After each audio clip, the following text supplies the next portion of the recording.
Good morning to honorable speakers, fellow technologists, and distinguished participants.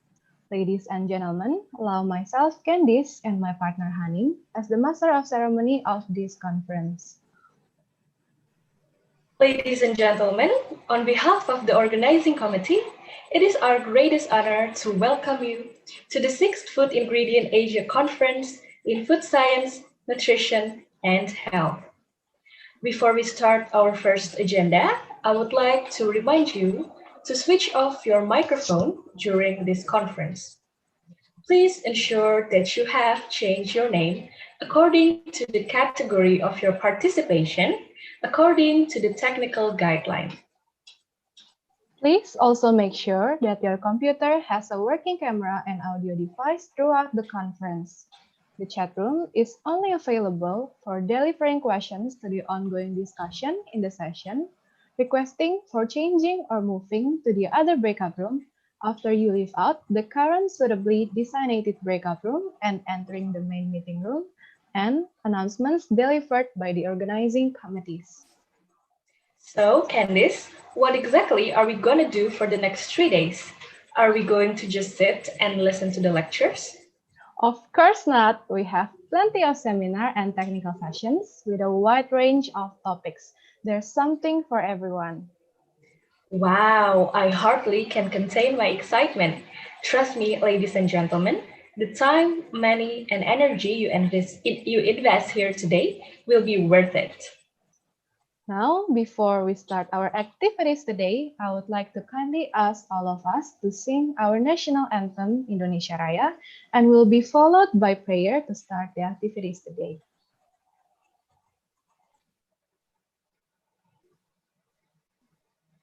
Kindly ask all of us to sing our national anthem, and will be followed by prayer.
Assalamualaikum warahmatullahi wabarakatuh.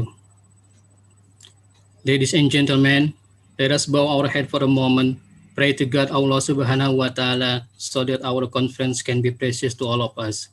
I will lead this prayer based on the teaching of Islam, and those who are not Muslim, you are pleased to pray according to each of your beliefs. Bismillahirrahmanirrahim. Alhamdulillahi rabbil alamin. Hamdan syakirin, hamdan na'imin, hamdan yuafi ni'amahu wa yukafi mazidah. Ya Rabbana lakal hamdu kama yanbaghi li zalali wajhikal karimi wa azimi sultanik.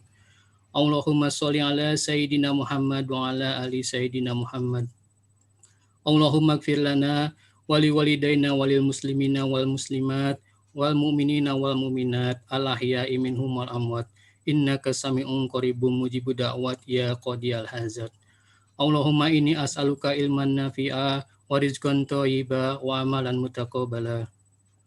Ya Allah, today we gather here to bring the Six Food Ingredient Asia International Conference on Food Science, Nutrition and Health. Ya Allah, make this conference as a useful science assembly, as a medium of sharing useful ideas, knowledge, and experience of scholars, researchers, and students in the globe of food, nutrition, and health. May the conference we organize today benefit to our lives, broaden our knowledge, shine our ideas, and lead us to be a successful, productive person. Ya Allah, guide and bless our hearts and our mind with the light of your guidance. Impart your supreme wisdom upon our activities. Help us to speak our minds clearly. Help us to listen to each other, respect each other, and love each other. Ya Allah, we believe this pandemic situation is in your sovereign control. Please protect us from the epidemic, Ya Allah. Restore the health of those who are affected and give us knowledge, strength, and the ability to get through it. Ya Allah, you are the only one who can fulfill our doa. Rabbana atina fid dunya hasanah wa fil akhirati hasanah wa qina azabannar. Subhana rabbika rabbil izzati amma yasifun wa salamun alal mursalin walhamdulillahi rabbil alamin. Wassalamualaikum warahmatullahi wabarakatuh.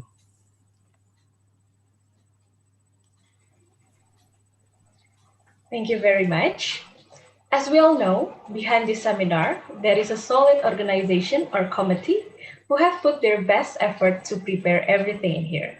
So, before starting this amazing event, we would like to kindly invite Dr. Ing Aziz Boying Sitanggang as the chairman of the organizing committee, who also happen to be the head of academic affairs in Food Science and Technology IPB University. Please, Dr. Sitanggang, the time is yours. Thank you very much. Dr. Enan, as the head of Institute of Research and Community Empowerment, IPB University, Professor Aman Wirakarta Kusuma, President-elect of IVOS, Professor Umar, President of the Indonesian Association of Food Technologists, Professor Nuri Andarwulan, as the Director of SIFA Center, IPB University, prominent speaker, Professor Puryatno Haryadi, Dr. Emmanuel, and Professor Murkovic, fellow food technologists, distinguished participants, ladies and gentlemen. Very good morning to all of us. I would like to personally welcome you to the 6th Food Ingredient Asia Conference 2020, and thank you for being here with us. In this COVID-19 pandemic period, sadly, we have to carry out our international conference through a webinar instead of a physical meeting. It is said that a scientist must be an agile learner. Therefore, this situation will not stop us to disseminate, to share, and discuss in the globe of food, health, and nutrition. Apart from this, I would like to convey my greatest respect to those who fight to help to cure, taking care of patients infected with COVID-19, as well as to those who help to reduce the spread of the virus. I kindly ask all of us, let us take a brief moment of silence for them.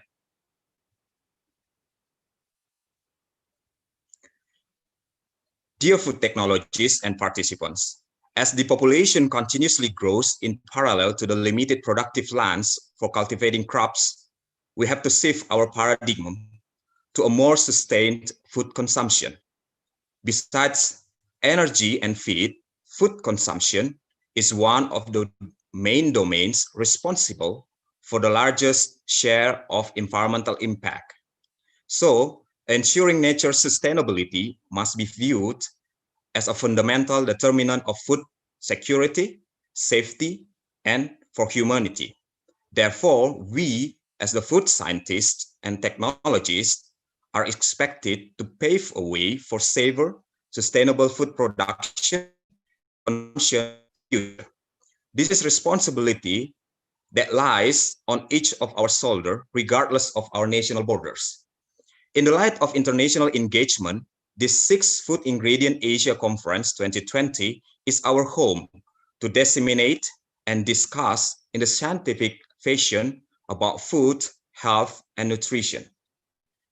This conference is organized by the Indonesian Association of Food Technologists, FATPI, Southeast Asian Food and Agricultural Science and Technology, SIFA Center, and the Department of Food Science and Technology, IPB University. Besides plenary talks, this seminar also facilitates technical sessions, oral presentations that can be attended by the industrial representatives, government officials, academicians or researchers, and graduate students. This year, we have selected 48 abstracts to present in the technical sessions. I hope that all of you will enjoy as much as possible all the presentations delivered in these sessions. In addition to this conference, for the celebration of the World Students' Day that falls on 15 October 2020, we have also arranged the Student Food Product Development Competition 2020 and Sensory Science Workshop. Moreover, on 16 October 2020, which is World Food Day, we also organize a halal workshop for industries and academicians. We hope you will not miss this one as well. To close this remark, ladies and gentlemen, I would like to express my deepest gratitude to all the participants, moderators in plenary and technical sessions. I'd also like to thank PT Indofood for supporting these activities, especially for the celebrations of World Food Day. Last but not least, I want to convey my biggest appreciation to the people within the organizing committees that have worked together synergistically to prepare this conference. Thank you very much. I hope you enjoy this conference. Thank you very much for the remarks, Dr. Sitanggang. Following, we also have Professor Dr. Nuri Anderwulan as Director of Southeast Asian Food and Agricultural Science and Technology, or SIFA Center. Professor Nuri, time is yours. Thank you. Honorable Bapak Dr. Ernan Rustiadi, Head of the Research Institution and Community Services IBB University, Bapak Profesor Aman Wirakartakusuma, the President-elect of IUFOS, International Union of Food Science and Technology, Bapak Profesor Dr. Purwiyatna Haryadi, the Vice Chair of Codex Alimentarius Commission, Bapak Profesor Umar Santoso, the President of Indonesian Association of Food Technologies, PATPI, Bapak Dr. Ferry Kusnandar, the Head of the Department of Food Science and Technology, IBB University. Honorable speakers, distinguished participants, fellow food technologists, ladies and gentlemen. Good morning. Assalamualaikum warahmatullahi wabarakatuh. Despite our circumstances, I thank you for attending this conference, and I'm pleased to warmly welcome to all distinguished speakers and our guests in the 6th FiA Food Ingredient Asia Conference 2020 on Food Science, Nutrition, and Health. This year's conference will be held through a Zoom application, jointly organized by SIFA Center, IPB University, and the Department of Food Science and Technology, IPB University, and collaborated with the Indonesian Association of Food Technologies, or PATPI. As we are aware of, pandemic period due to COVID-19 has not been yet passed in Indonesia and globally. This pandemic is giving us a force to adapt into some new habits, and maintaining our health is mandatory. Consumption of nutritious food and maintaining food safety is forced to become a new habit to increase the immune system as well. The partial restriction applied in Indonesia with physical distancing have changed the method of conducting seminars and conferences as a web-based scientific activity today and in the future. In this conference, the topics related to the latest development in food safety, functional food, analytical methods, and food processing will be discussed. Since halal is still being a concern nowadays, we always making it as one of the main topics in this conference. and will be delivered in a form of a workshop. Hope that the workshop will immerse participants from food industries with the technical implementation of halal regulation in management system. Besides, in this conference, we also organize activity that involves students with a major in food technology, called as Part P CIFA's Indo-Food Student Days program. Although we have some limitation on conducting this session of food product development competition and sensory science workshop, we will always remain committed and highly encourage the students to actively involve in this activity. Again, I would like to take this opportunity to sincerely thank all the speakers in the plenary, technical session, the moderators, and also all the organizing committees. I also would like to thank PT Indofood Sukses Makmur for supporting the Students' Day program. Finally, I wish the conference will run effectively in achieving its goal. Thank you. Wassalamualaikum warahmatullahi wabarakatuh.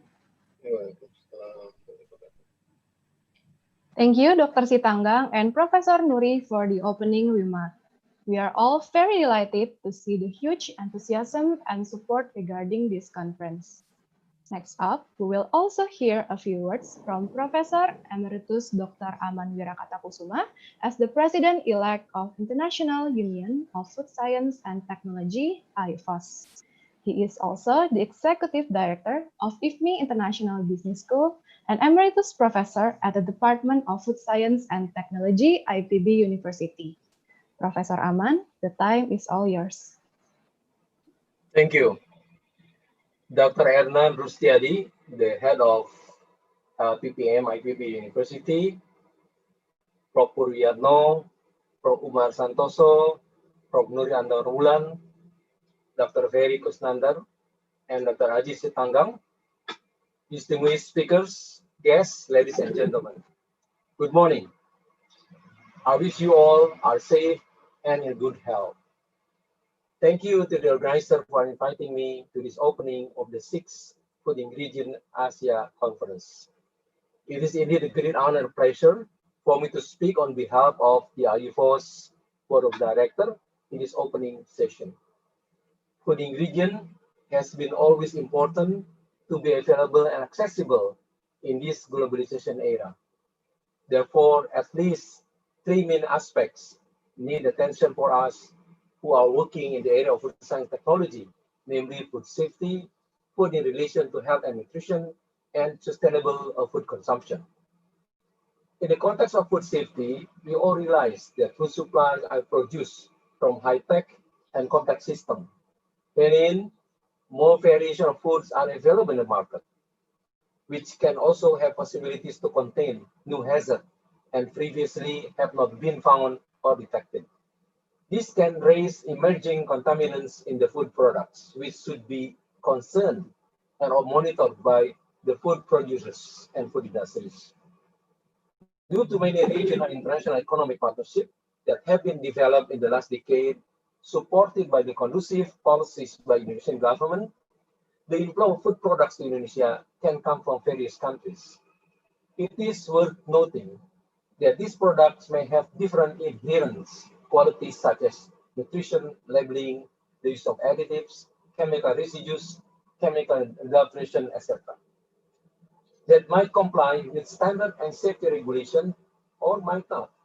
Therefore, the safety of the imported food as well as the nationally produced must fit for human consumption and must be assured to comply with the standards set by the government that well-regulated, monitored, disseminated, and informed to the corresponding stakeholders. For the sake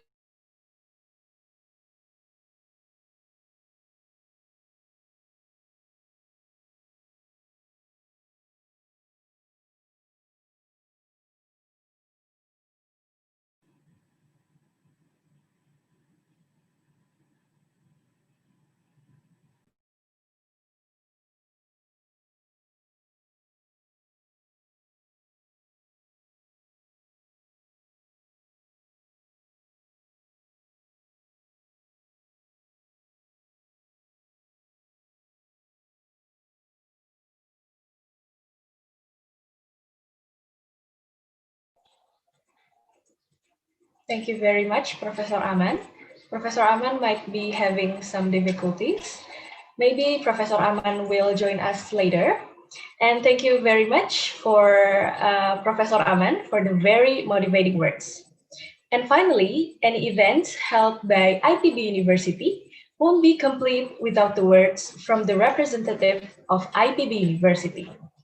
We would like to also invite the head of Institute of Research and Community Empowerment, Dr. Insinyur Ernan Rustiadi, to deliver his keynote speech and also to officially open the 6th Food Ingredient Asia Conference on Food Science, Nutrition, and Health. Please, Dr. Ernan, time is all yours. Thank you. Honorable Professor Aman Wirakartakusuma, I hope he will join later. Prominent speaker, Professor Pruyatno, Dr. Emmanuel, Professor Michelle, Professor Wang, Professor Lilis Nuraida.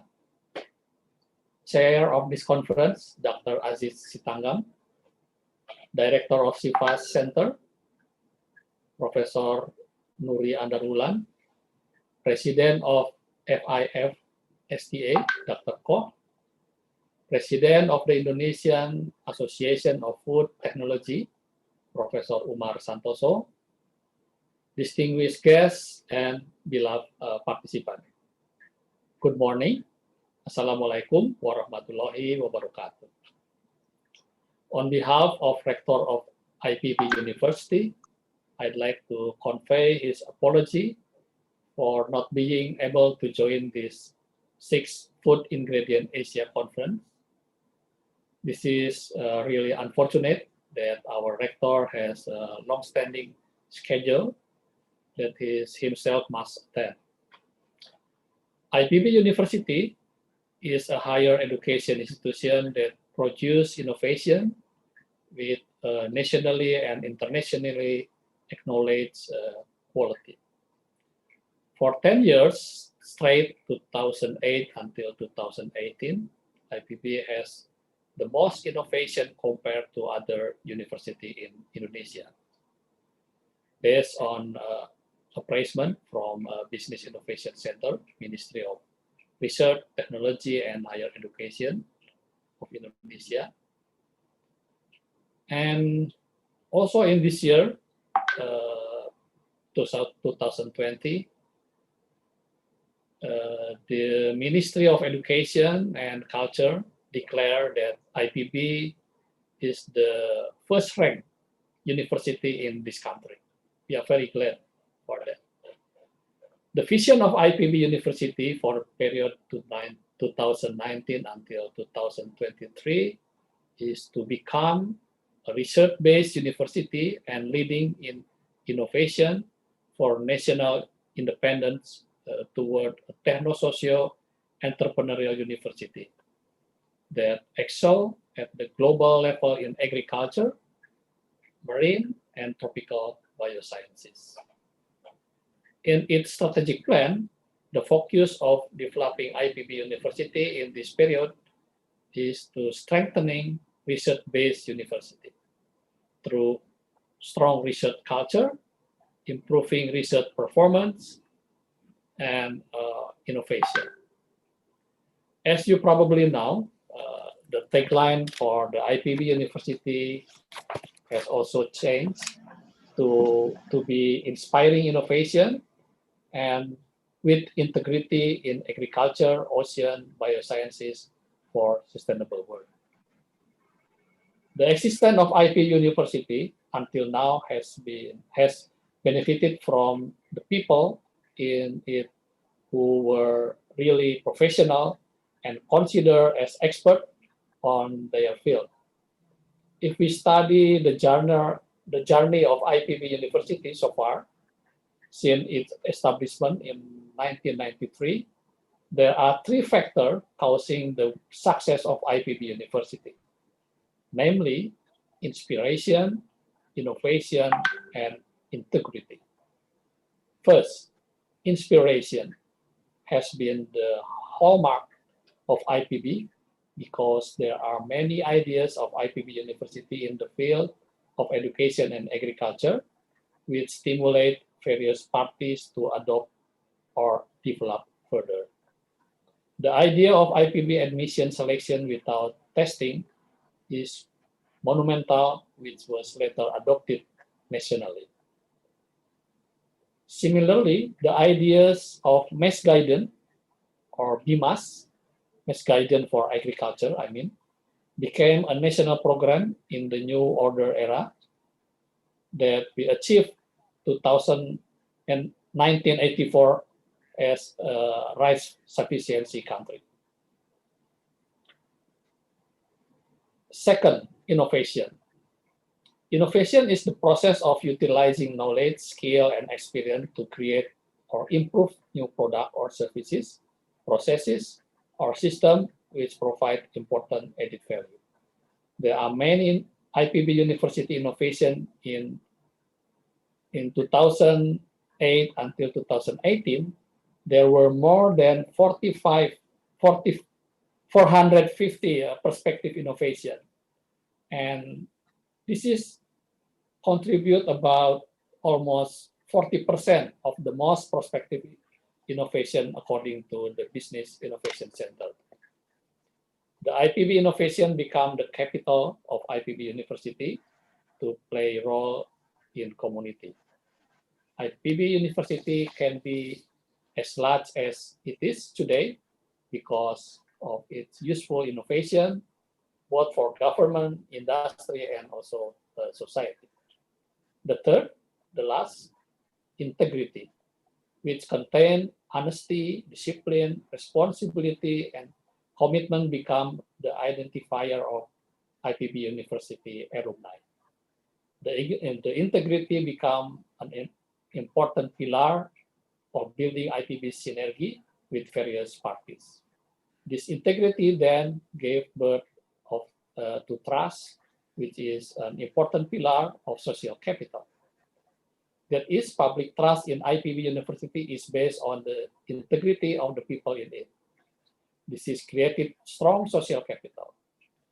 With such strong social capital, innovation has emerged more smoothly to the society. These three factors are actually related to each other. The question now is how the new context of inspiration, innovation, and integrity of IPB University as we enter a new era of VUCA. Volatility, uncertainty, complexity, ambiguity due to the Industrial Revolution 4.0. VUCA can indeed make us fragile, but it can be as agile if our VUCA is defined by vision, understanding, clarity, and agility. We must have vision and a future mindset, and then be able to bring the future into today's thoughts and steps. People say tomorrow is today and future is now. At present, what is needed are new inspiration to deal with VUCA and the Industrial Revolution 4.0. IPB University will increasingly exist if we are able to come up with ideas that inspire. We already have long-term plan, 2045. We also have strategic plan, IPB 4.0. We already have the concept of also agro-maritime 4.0. And according to this agro-maritime maritime research 4.0, this is become a direction of IPB University in research and innovation. In this year, 2020, we have also new curriculum. We call it as Curriculum K 2020 to respond to this 4.0 era. Especially for food and post-harvest processing, IPB University acknowledged the vital role of Department of Food Science and Technology as well as SIFA Center. Having these two organizations is beneficial for IPB University. Apart from various events have been created by these two organizations, their nationally and international engagement and achievement are considered as one of strong contribution to what IPB University now is.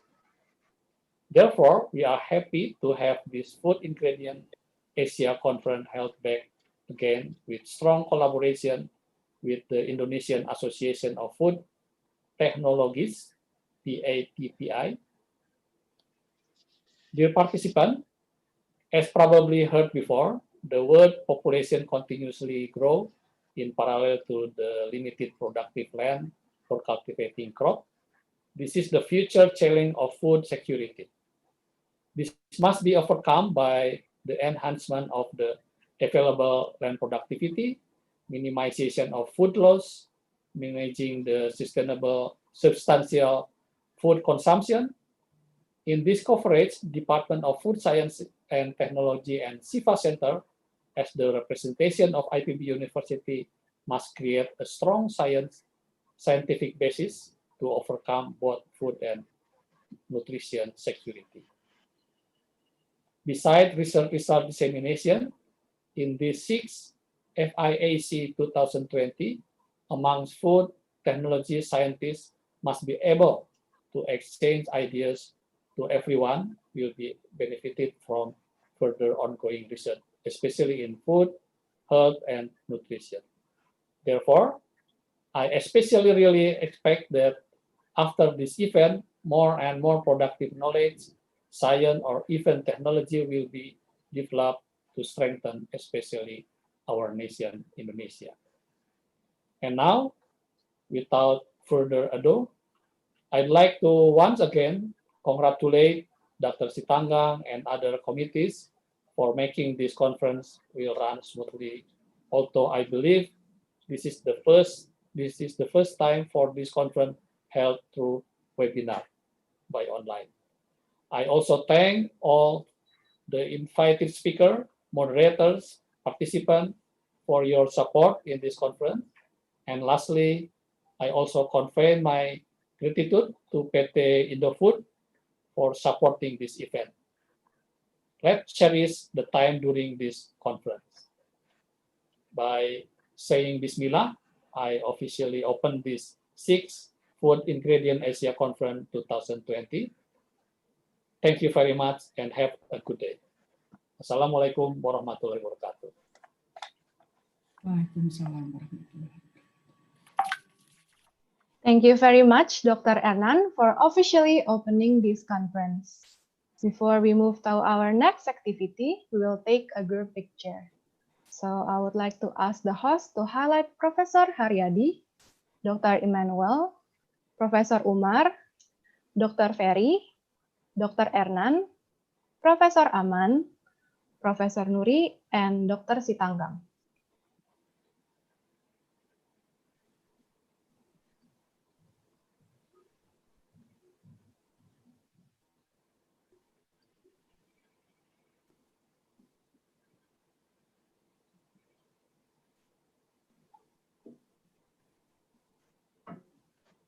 Thank you all. We will now be moving on to the plenary session. And so it's officially started, Candice. Aren't you just excited? Of course, I'm very excited. We'll now be moving on to the first plenary session. Before we invite Professor Dr. Aman Wirakartakusuma to be the honor moderator for this session, I will first introduce his background. Professor Dr. Aman Wirakartakusuma obtained his doctoral degree from Wisconsin Madison, USA in 1981, majoring food engineering. He was also director of IPB University from 1998 to 2002 and was Indonesia ambassador to UNESCO Paris, France. So please, Professor Aman, the time is yours. Thank you very much. First, I would like to apologize for my problems at home. Suddenly, the electricity was cut off, so I didn't get the connection. Well, this is the problem of having this virtual meeting. If you have the a good backup on the electrical system. That's probably the problem. But anyway, I'm so happy that I'm able to come back and join this conference again. And in this first session, we would like to talk in 3 different issues related to the food ingredients. Of course, food safety is always our concern, and all the ingredients may have carry some of the unwanted, substance that may affect our health. So the food safety is one of the very important concern. You have to think about that. And the second one is on the tools and instrument. What kind of methodology that they are able to detect and to assure the quality and safety of the ingredient that we are using. Back to my previous role in giving the welcome address, actually mentioning the role of the IUFOS, the Union of Food Science Technology, which comprises all the adhering bodies in the countries. Like Indonesia, we have PACPI. Also in many ASEAN countries, they have also the local organization or national organization carrying the community of food sciences and technologies. So IUFOS has a very big concern on these 3 areas: food safety, health and nutrition and food, and also the sustainability of food consumption. So with that, probably we strongly support and again willing to work together with all the institution and activities related to food science and technology. Once again, congratulations to Indonesia for hosting this 6 Food Ingredient Asia Conference. So make it short, I think this is a very important event. And today, in this first session, we would like to have 3 speakers, prominent speakers, and I would like to introduce one by one. So the first speakers will be Dr. Purwiyanto Haryadi. Prof. Purwiyanto Haryadi is the professor in food process engineering at Department of Food Science and Technology at Bogor IBB University. He had many various positions before that. Previous director of CIFAS, the previous president of Indonesian Palm Oil Society, also the previous president of PACPI, and he is holding a very important position. One is the member or fellow of Indonesian Academy of Sciences, the fellow of International Academy of Food Science Technology, and also the Federator of Codex, which is a very important bodies under the FAO and WHO joint food standards programs. So Dr. Purwiyanto obtained his undergraduate from IBB and then his master and PhD from same university like mine, UW Medicine. So I would like to invite Prof. Purwiyanto to present your presentation.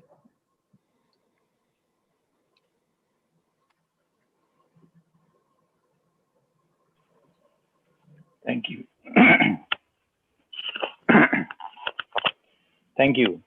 Thank you, Professor Rahman, for a very kind introduction.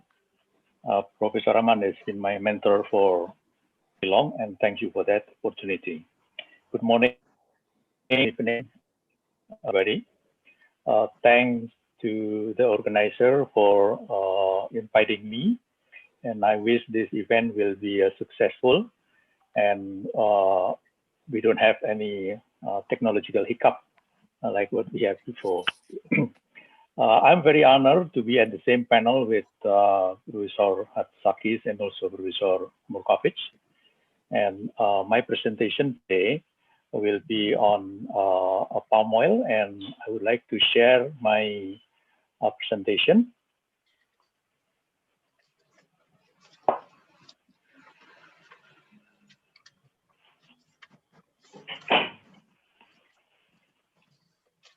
Okay, I hope you can see clearly. Title of my presentation is Indonesian palm oil for the SDG, Sustainable Development Goal, with respect to safety, nutrition, and other emerging issues. I will start by simply stating the fact that Indonesia is really blessed with rich soil and a perfect climate suitable for optimum oil palm trees. Oil palm trees as a plant producing edible oil is superior, especially associated with its high productivity. Actually, productive palm oil tree may reach amounts of oil per hectare per year in most regions. However, current average actual yield are about 3.3 tons per hectare per year, meaning that there are room for improvement. And this productivity, even still at 3 tons per hectare per year, is much higher as compared to that of soybean,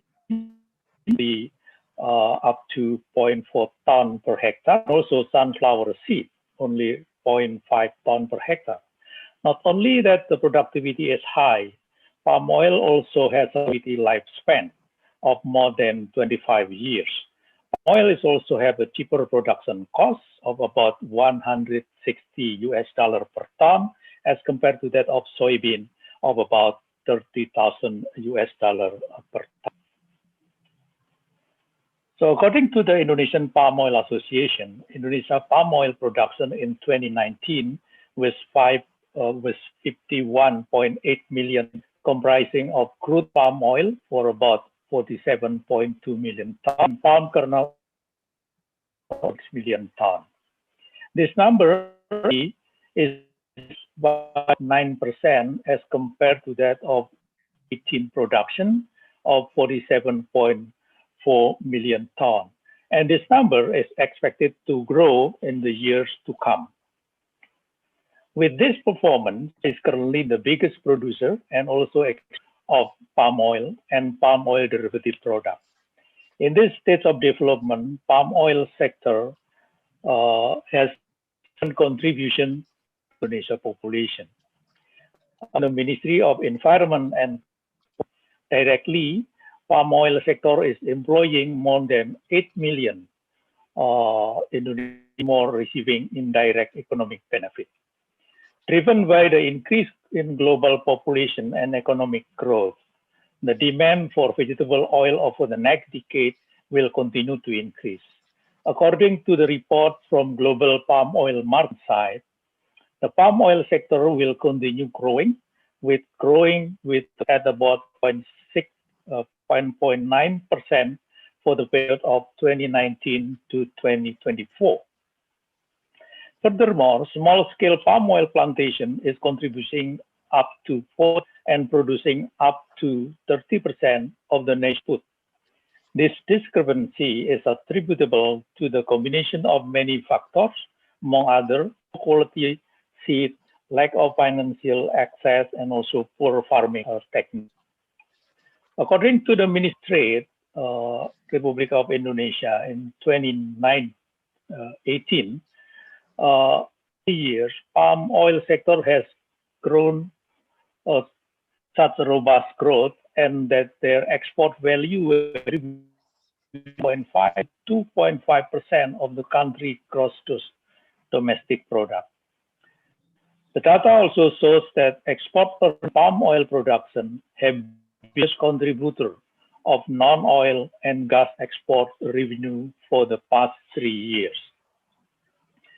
So, for these two reasons, it is understandable that government of Indonesia identified the palm oil sector one of the key factors in Indonesia. Not only in Indonesia generating foreign exchange, but also positively contributing to the improvement of so many Indonesian people. It has also that establishment of palm oil sector will also contribute to the improvement of quality of life, including the quality of education and health. Hence, it is undeniable that palm oil economy play a significant role in the attainment of the SDGs Sustainable Development Goals for Indonesia. With this introduction, I will argue that to ensure the robustness of of palm oil sector in supporting the national economy, Indonesia must take into account several strategic related to palm oil development. Several strategic issues are related to ensuring food safety, addressing nutritional risk, and also sustainability and other emerging issues. Emerging issues, which is the stability and other emerging issues, are very broad and important. In this, I will not discuss in great detail, but I will touch upon in the connection of, especially with respect to the issues of safety. The sustainability aspect is very important to address, given the fact that Indonesia has committed to achieve the sustainable goal, the sustainable development in line with the 2030 Sustainable Development Goal agenda. First, I would suggest that palm oil sector needs to have a priority in ensuring the safety aspect of the product. As we know, that palm oil is used of food and also non-food application. That for now, the fact is that currently most of the palm oil use, which is around 85%, is used for food application, especially as cooking oil, and it may be found as ingredient for most packaged products. In fact, if you go to the supermarket, you may find that about 50% will contain palm oil. So this is a very significant. And since safety is a prerequisite of food, then issue more and more palm oil. As advocated by Food and Agriculture FAO, if it is not safe, not food. So with that, the palm oil used for food application has to comply with the food safety standards. So the challenge to palm oil sector is how to comply with our food safety standard. So what we mean by international, especially at the international setting, food safety standard is usually referring to Codex standard, which are developed by Codex Alimentarius Commission or CAC, with the mandate to protect the health of consumers and also to ensure this in the food trade. And as the main palm oil exporting country, the reference to Codex standard is paramount important. Why? Because constitutionally recognized as a reference for food safety in the World Trade Organization Agreement on sanitation and sanitary and phytosanitary measures, WTO-SPS, and also have served as a reference for the technical barrier to trade agreement as well. So let's see one by one. Number one is Codex standard relevant for palm oil sector is standard vegetable oil. This is the standard number 210.9. Okay.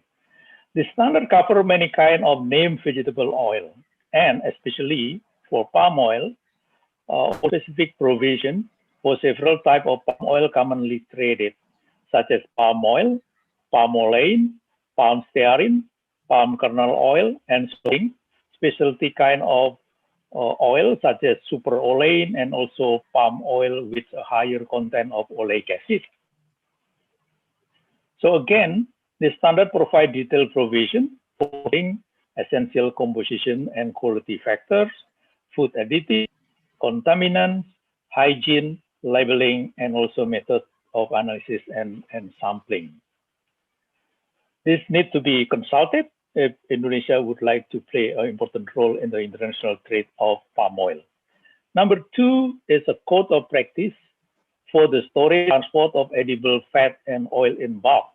This is CAC RCP 36, 1987.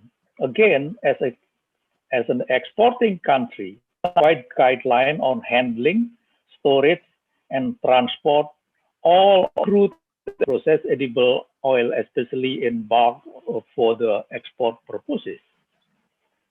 The standard provides detailed provision, storage, and transportation including the operation of loading and unloading, cleaning, and maintenance. On temperature during storage, transport, loading, and discharge, together with the list of acceptable previous and of immediate goals were also provided.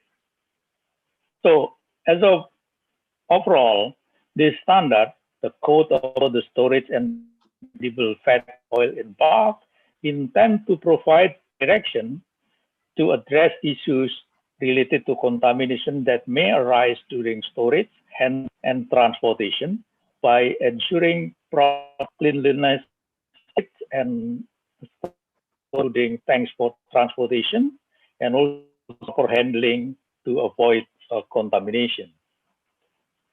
Number three, the third standard that I would like to talk is relatively new standard, the Code of Practice for the PE, 3-monochloroester, and also glycidyl ester or GE in refined and food products made with refined oil.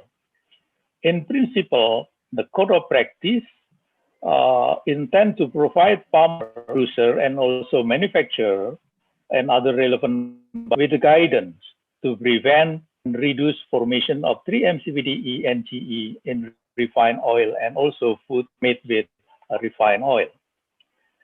Chloropropanol, especially monochloropropanol, propandiol, or 3-MCPD, have historically been associated with food ingredients such as soy sauce or hydrolyzed vegetable protein, especially the one that were prepared by hydrolysis. The discovery of silicon of 3-MCPD bound as a fatty acid ester in refined oil become 3-MCPD ester or 3-MCPDE were first reported in 2006. And since then, followed by the discovery of glycidyl ester or GE in edible oil. In their free form, GE and glycidol have been categorized as a possible carcinogen, group 2B, and probably carcinogen to human, group 2A, respectively, by the International Agency for Research on Cancer. Since the ester form of MC and glycidol, namely MCPD E and DE, are readily hydrolyzed into the of MCPD and glycidol in the gastrointestinal tract, then they are both considered as a potential carcinogen. MCPD-E and GE, particularly in refined palm, not in crude oil, meaning that 3-ethyl ester are heat-induced contaminants which form the refining process, particularly at high temperature environment, such as at the deodorization stage. So the technological this compound and food as low as reasonably achievable. So the guidance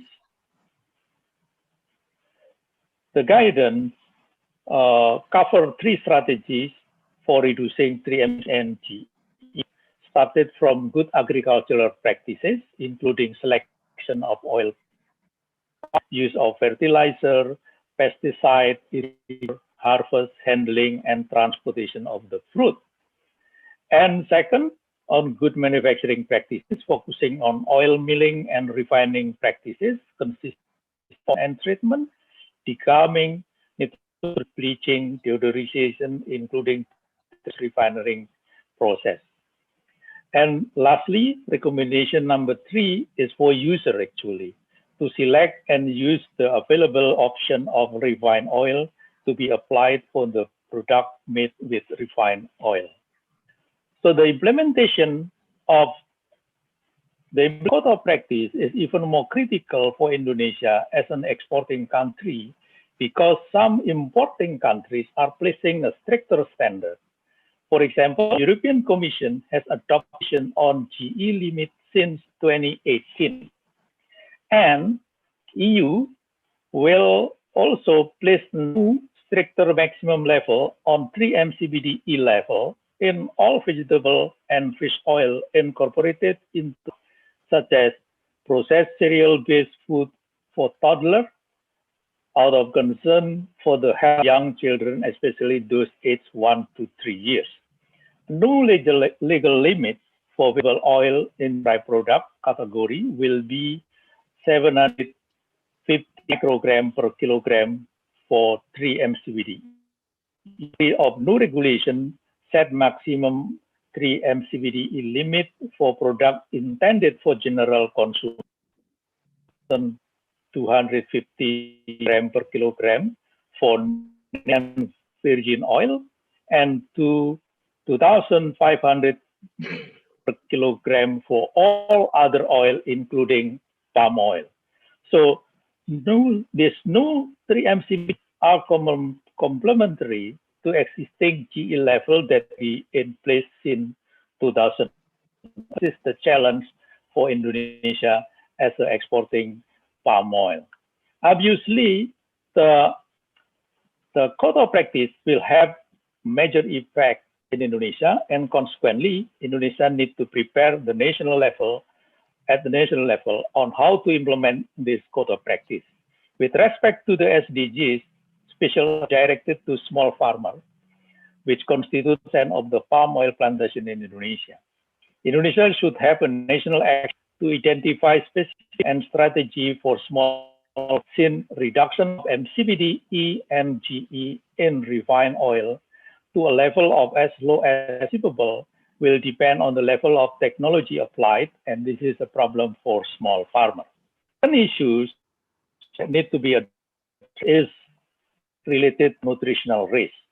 Even though palm oil has long history uses and there are no health concerns specifically referred to the palm oil so far, nutritional issue is really pressing due to the growing importance of palm oil as a food ingredient and or as a specialty fat and oil for the food.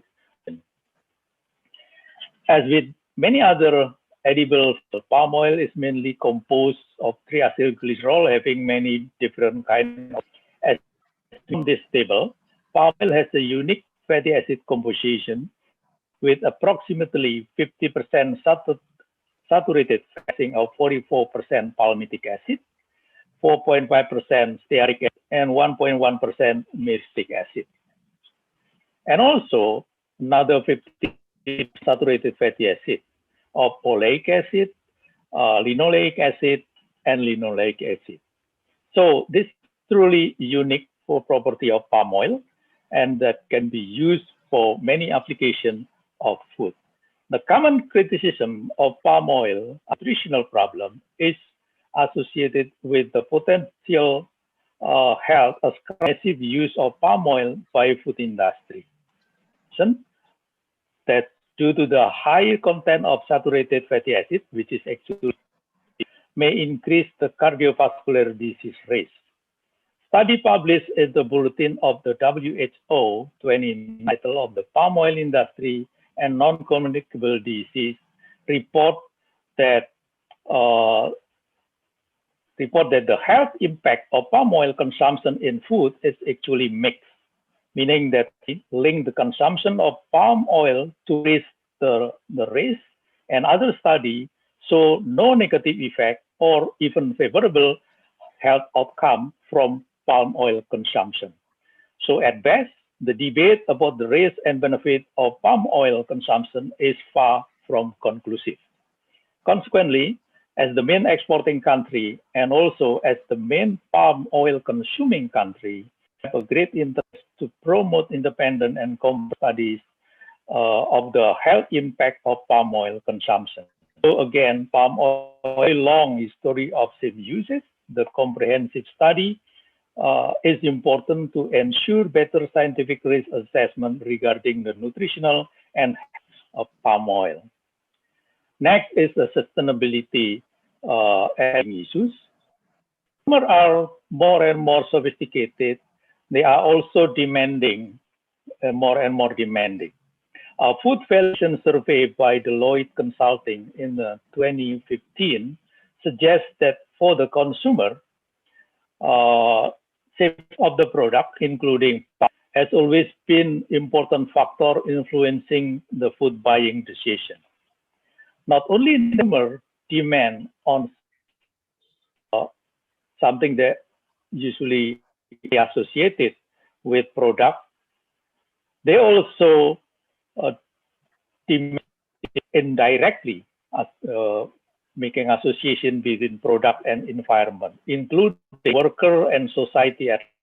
This is why it is important to value other aspects of emerging issues such as fair treatment of workers, local sourcing of product, and also overall mission value of the palm oil sector.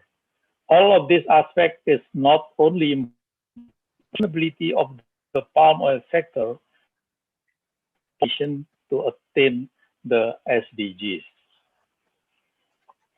Consumer also not only concerned about the safety in its traditional definition of safety, which is usually associated with the harmful element, for example, free of 3-MCBDE in this case, but also demand more and more on other aspects and criteria not traditionally considered as part of the safety definition, such as clear and accurate labeling, clear information on ingredient, including sourcing, the use of fewer ingredients, and so on. In other words, consumer is demanding transparency of information from the producer. And this is, again, important aspect need to be considered in producing and exporting palm oil. So that, especially for palm oil sector, nutritional content is always important for consumer, especially lipid nutrition. With respect to nutrition, palm oil has a great opportunity due to its of fatty acid, as I mentioned. Utilizing fraction can be obtained palm oil fraction that can be used for specific food application, including production of specialty fat. Secondly, without the need of hydrogenation, palm oil and palm oil fraction may have chemical stability and physical properties suitable as alternative for partially vegetable oil. As we know, partially identified as the resource of artificial trans fat in processed food. Due to the convincing evidence that trans fat of hydrogenated oil increase the risk of many governments started the initiative to remove partially hydrogenated oil. In June 15, US FDA has a final determination that partially hydrogenated oil are not anymore GRAS, generally recognized as safe. For WHO call on fat and oil and food industry to eliminate partially hydrogenated by 2023. Opportunity for palm oil sector to alternative source for fat, which is trans fat free. And another opportunity from palm oil is due to its content of minor nutrients, health promoting properties, such as nutrient of palm oil, which is only in minor amount, such as vitamin 13, phytosterol, squalane, Q10, enzyme Q10, polyphenol, and so on, which is more we know as a phytonutrient. Solution: opportunity and potential of palm oil to play a strategic role for Indonesia to attain the SDG, Sustainable Development. This realized by appropriately addressing the challenging issues, especially with respect to food safety and also nutritional risk of palm oil. Specifically, with regard to the MCBDE and DE, Indonesia palm oil sector need to import by establishing quality assurance system in the entire supply chain from production, handling, transportation, and service chain of palm oil. Attention to small farmer, especially to improvement capacity, should be addressed properly. And finally, Indonesia needs to establish research and development explore the further processing of palm oil to produce higher value ingredients, including specialty fat and phytonutrient. And with that, I think the sustainability of the palm oil sector future will be convincing. And I will end my presentation by thanking the organizer and also thanks for very kind attention. And I return back to Professor Aman. Professor Aman, thank you. Thank you very much, Prof. Purwiyato Haryadi, for your excellent presentation. It is so rich in information regarding the potency, the future prospect, but also a lot of probably hurdles and challenges in improving the quality of palm oil as the resource for the food consumption, but also related to the sustainability in the futures. So once again, thank you very much, Prof. Purwiyato Haryadi, and we'll later on discuss in our discussion for the further probably information or question and answers. Thank you so much, Prof. Pur.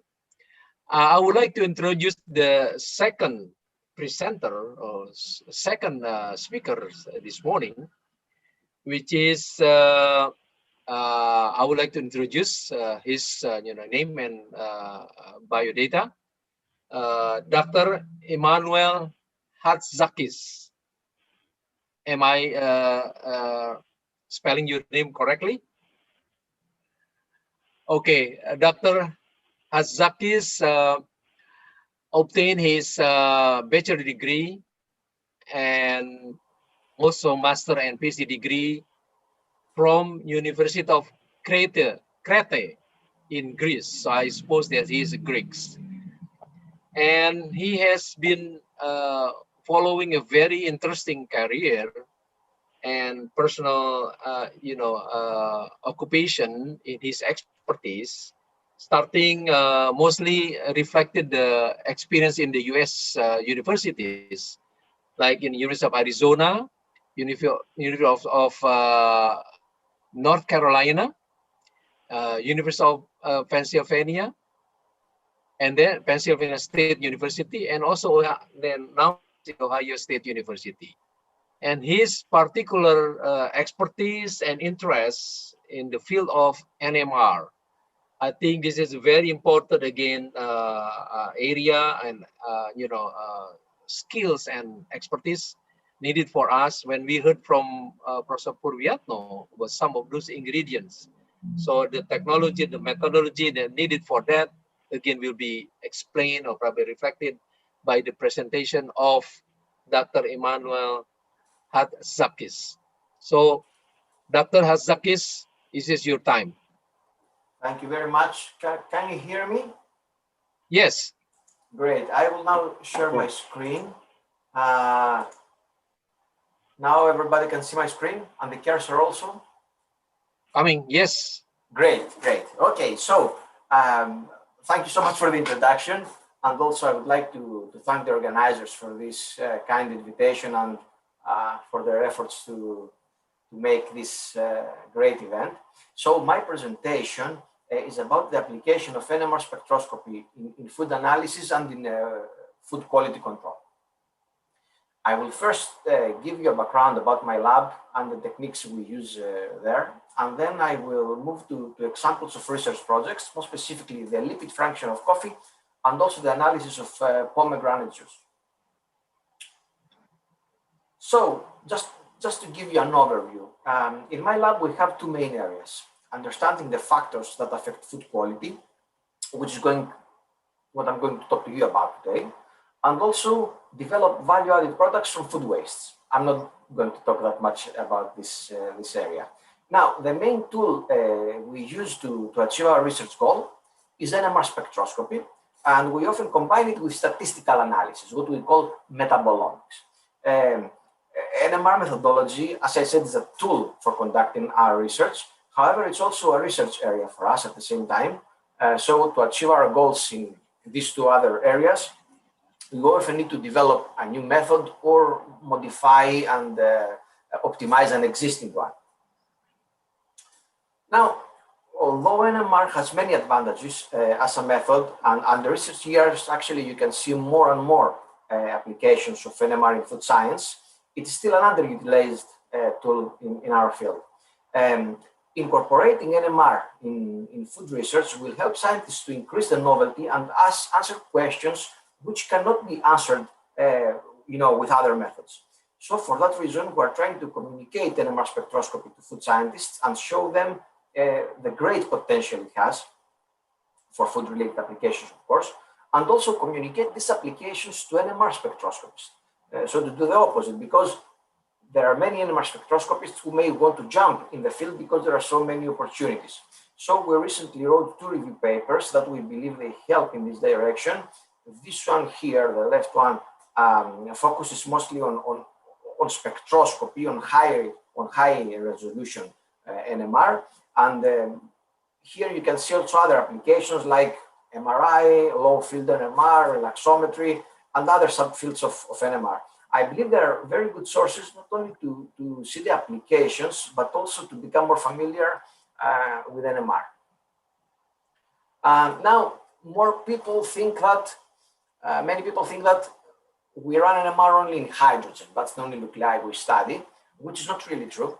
Here you can see an example, an old example for my PhD actually, where we analyzed phospholipids isolated from olive pomace oil. You just saw in the previous lecture about phospholipids in palm oil. So this is a way to analyze them probably.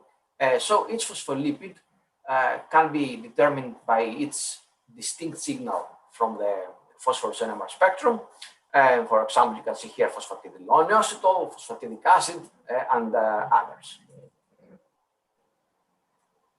Now, in most cases, for food-related studies, NMR spectroscopy is used as an analytical tool or for identification purposes in a manner similar to natural product chemistry, okay? So either you have a known compound like this one, and you want to do the NMR assignment in order to identify it and quantify it in its mixtures, or you have known or unknown compounds and you just care for quantifying the individual components in a complex mixture, like this one here.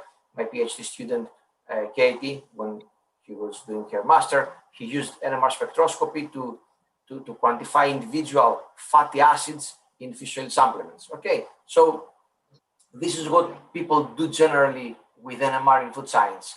Of course, sometimes you can do combinations. You can combine NMR with other techniques. For example, here we combined NMR with derivatization in a similar manner that people do gas chromatography. Okay, so you can get cleaner spectra. But in any case, my point from this slide is that for the majority of applications of NMR in food science, NMR is used like in a similar manner that it's used for natural product chemistry. Now, recently, there are also other types of applications. For example, STD NMR, saturation transfer difference NMR. We use it here to study the interactions between T polyphenols and gliadin. So gliadin is a proline-rich peptide that is involved in the pathogenesis of celiac diseases, and it's believed that its interactions with polyphenols, for example, gallic acid, we have here as an example, the interaction with this type of polyphenols reduce its negative effects. Okay, so I don't really want, and I don't even have time to explain to you how STD NMR works, but the bottom line is that the green spectrum that you see here, it just shows you the peaks of gallic acids which are involved in the interaction with gliadin. So we can see here that the peaks of the hydroxyl groups are involved in this interaction. Okay, now you can use this technique to measure KD constants, dissociation constants, and all of these things. So it's a really nice technique for people who want to study the interaction of a small molecule with a big molecule that appears in a food. Okay. Now, chemometrics, let's say, statistical analysis methods, and their coupling to NMR spectroscopy was a game-changing step in the field of food analysis. Chemometrics made NMR to become a very powerful tool for achieving, a more holistic and unbiased food assessment and explore interactions and relationship between chemical profile and food properties and all of these things.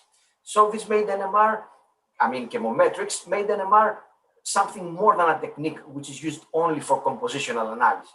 So we have unsupervised pattern recognition techniques like PCA, principal component analysis, which can be used to, to reveal patterns among samples, remove potential outliers, and all of these things. And then we have more powerful supervised techniques like, let's say, PLSDA or OPLSDA, where, which are applied to investigate the impact of a specific factor, okay? So we use these techniques here to, distinguish different varieties of olives, of olive fruits. So here you can see the proton NMR spectrum, hydrogen NMR spectrum of an olive fruit extract. And then we run this data, we apply the statistics to them, unsupervised, and you see that we have some very good clusterings and classification. This is another PhD student I have who is working with this type of projects. Now, in addition to the examples you already saw, I would like to show you two more projects. The first project is about coffee. Coffee is one of the most important internationally traded products, and there are several methods that have been used for its analysis. Most of the studies focus on the water extract of a coffee bean, which is close to what we actually drink. Here you can see the hydrogen NMR spectrum of a coffee bean extract, and as you can see, many compounds, including those that affect sensory quality, like chlorogenic acids and trigonel and all of these things, can be identified. And it's interesting that you can even identify caffeine, and this is a decaf sample, and NMR is blamed that it's not very sensitive compared to other techniques, and that's true. That's the big disadvantage of NMR, but still it's not that bad. You can quantify caffeine in a decaf sample, so it's not that bad. Anyway, you can run the NMR spectrum of this water extract of coffee, and you can do many things. For example, you can do geographical characterization, as an example you can see here. Now, surprisingly, there are not as many studies focusing on the lipid fraction of coffee. There are studies, of course, in the lipid fraction of coffee, but not as many compared to what you see about the water extract. And this is despite the fact that the lipids account about 15% of an Arabica coffee bean. Numbers vary, but that's a pretty common number, okay? Coffee oil, what we call coffee oil, it's rich in valuable phytochemicals with a lot of significance in nutrition and also in sensory characteristics and quality control assessment. And coffee oil is actually, in many places, in many countries, it's sold in a higher price compared to coffee itself. So what we wanted to do here was to understand the effect of roasting on the lipids of coffee. So here you can see the proton, the hydrogen NMR spectrum of lipids extracted from coffee. As you can see, you can easily identify and quantify many compounds like sterols, several fatty acids that are found in coffee oil, linoleic, linolenic, and others. Some coffee-specific terpenes like caffeostol, caffeine, oxidation products, and others. If you want to do the same analysis with gas chromatography, for example, this will be much more time-consuming compared to NMR. Of course, gas chromatography is more sensitive and you will be able to find many more compounds, okay? However, for the compounds you can see here, NMR can do it in a very simple and rapid way. Now, one important thing when you have such a spectrum and you want to use it for different purposes like quantification, monitor different processes or whatever you want to do, one critical step is to identify the peaks. You already saw the assignment, but the question is how you get to this assignment, okay? A very good tool we have is to do NMR analysis. Here you can see the two-dimensional HMBC spectrum of coffee. It's a constant time selective version of HMBC. People avoid sometimes these experiments, the constant time selectives, but they're not that bad actually, they're not that complicated. It helped us to identify some important compounds like some free fatty acids and some others. So it's a very good tool and this can be generalized to many other mixtures, not only for coffee oil, just an example here. So as soon as you find the diagnostic signals that you can use to do your quantifications or anything else you want, you can apply, the real traditional quantification techniques. These traditional quantification techniques involve an internal standard. So if you want to express the concentrations of your compounds in absolute values, you need an internal standard. This is a pretty common way, but it has some drawbacks. For example, you contaminate your sample with an external compound, which may prevent further analysis with other instruments, or you cannot use your sample anymore for sensory studies or for clinical studies or all of these things. So we tested another method here. It's called PALCON, and it's generally used for proteins, but it seems that it works very well also for small molecules. So we compared PALCON with the traditional internal standard. Here you can see 3 examples: linoleic acid, campesterol, and cafestol, 3 different structurally different compounds, and in all cases it worked really well. So what I'm trying to say here is that there are ways that you can do quantifications with NMR in a very easy and efficient manner. So the NMR spectrum that you just saw can be used in a very good way, an easy way to monitor the changes in lipid composition of coffee under different conditions. Okay, so here you can see the roasting as an example. So here you can see this is the oil obtained from green oil, and this is the oil obtained by roasted oil. So there is a visible difference. What you can see here is the aldehyde and the peroxide region. Okay. Now, there are some somehow controversial data in literature about what roasting does to coffee lipids. Most of the studies show that it has an impact. Some other studies show that the impact is not that important. And here you can see that it causes visible changes, at least in the area that you can see here, the oxidation products area.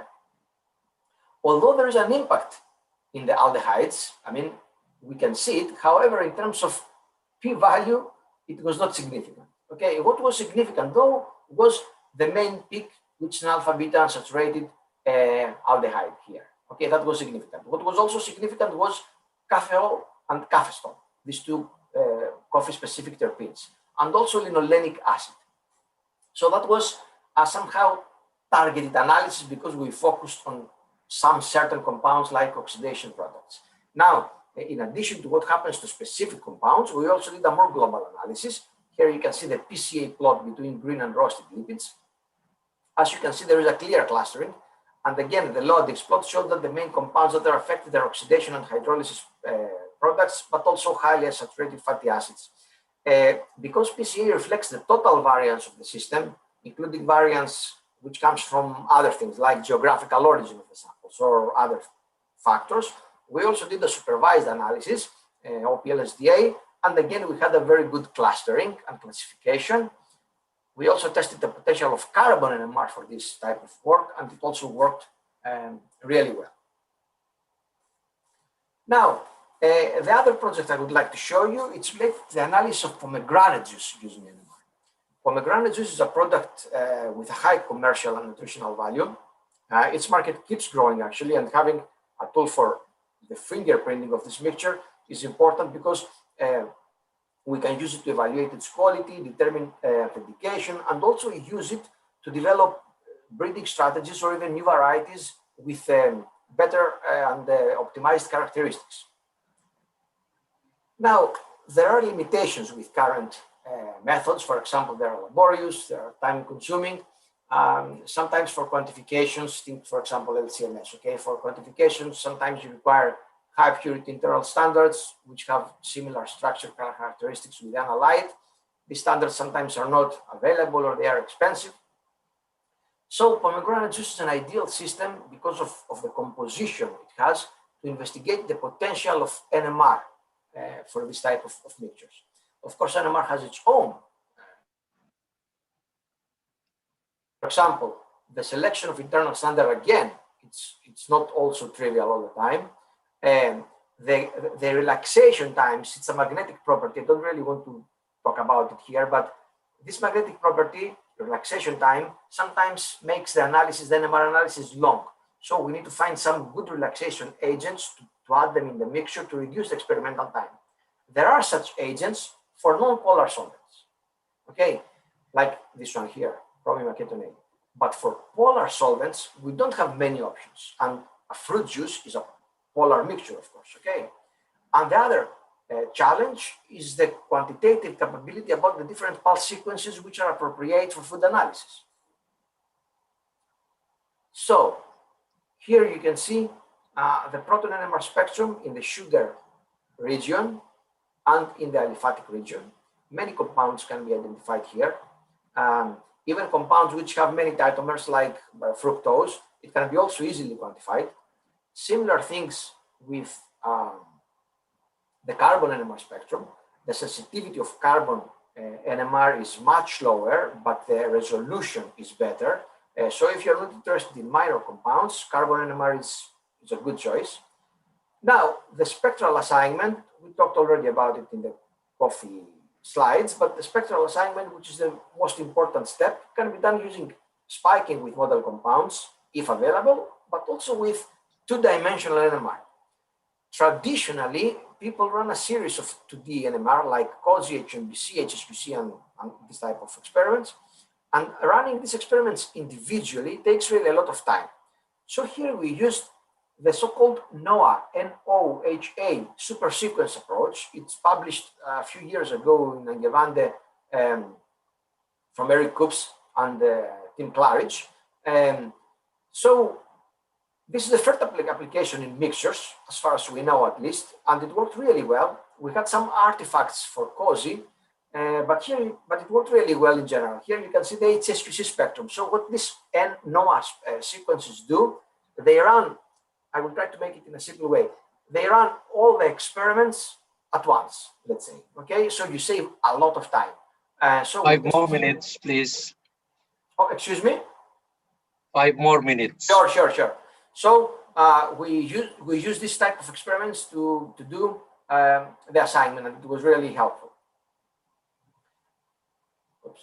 Now, for quantitative analysis, the first thing we did was to find a good international standard. So we tested a few international standards, and PHP and DMA were selected as the best choices based on the T1 relaxation time. It was smaller, the simplicity of the spectrum, and also the price and other things.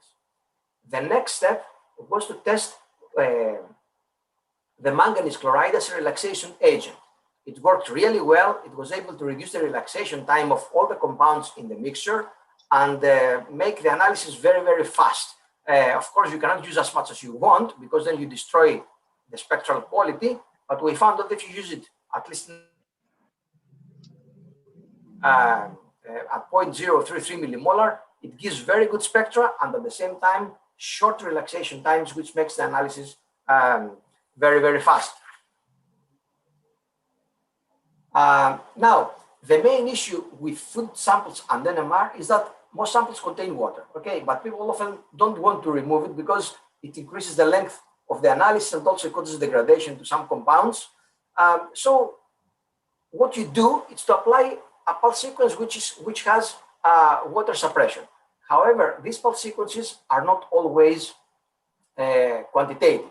So we tested several of them and we saw that CPMG gave very good results. Another problem with food analysis with NMR is the resolution. What you can do is to apply two-dimensional NMR to increase the resolution. We tested some pulse sequences and we found that this one here gave pretty good results. I don't have time to give more information, but the point here is that NMR was able to do very good job in quantitative analysis. Now, here you can see some untargeted analytical data. We tested the capability of NMR to discriminate between pomegranate juice according to the variety. PCA and OPLSDA, they did a really good job. It can be used as a very efficient tool for authentication. And here we use another type of untargeted analysis to see the adulteration of pomegranate juice with apple juice. So since NMR was able to discriminate between varieties of pomegranate juice, it's expected that it will be able to discriminate between two different fruits. So the result here is not surprising. However, what we really wanted to see, what is the capability of 2 DNMR for untargeted analysis, which is not really common in literature. And we saw that it works also really well. And why is this important? This is important because you can use now 2 DNMR using low field instruments. So you can imagine a 2 DNMR, it's a high resolution system. So you can have high resolution data even using a low field instrument. This is really nice because these instruments are low cost, user friendly, and they fit very well in an industrial environment. I would like to thank all the people who helped in these projects, my graduate students, and also our supporters for funding. And thank you also for your attention. Thank you very much, Professor Hatzakis, for your excellent in keeping up the times. And your presentation is so important and also is a very informative in terms of methodology and tools as a quantitative analysis in trying to very interesting about the fingerprintings, fingerprints of the components that are available in the food products, and also on the probably our needs to do the traceability as well as in order to do the authentication of the origin of the certain ingredient. I think the methods and the techniques that you have developed will be a very important instrument to help and to assure the quality and also the safety of the food ingredients. Especially when you also related the studies with the statistical analysis, where you come up with the metabolomic studies. That's also very interesting information. Thank you very much, Dr. Hatzakis, for your presentation. Thank you. I would like to introduce the third speakers today is Professor Dr. Michael Murkovic.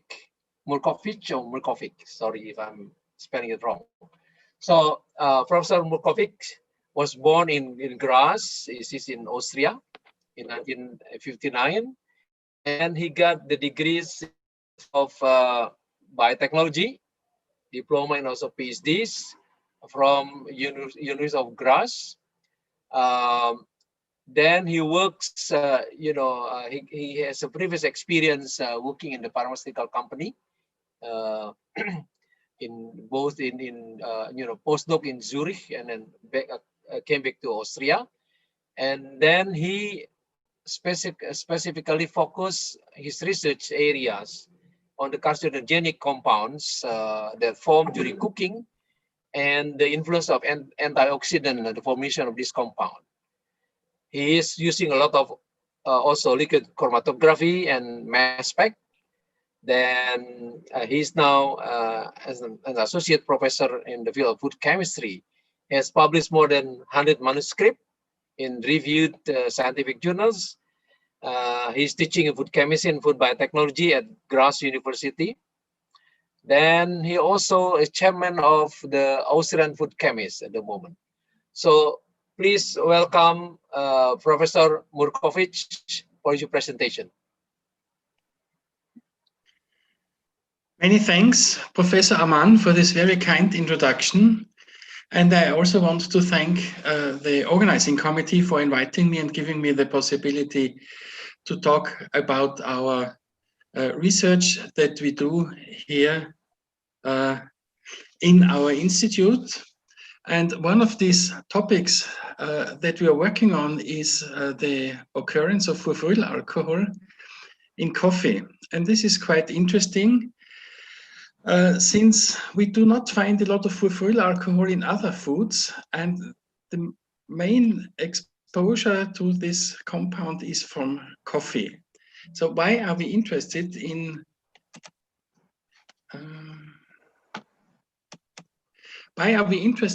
the furfuryl alcohol?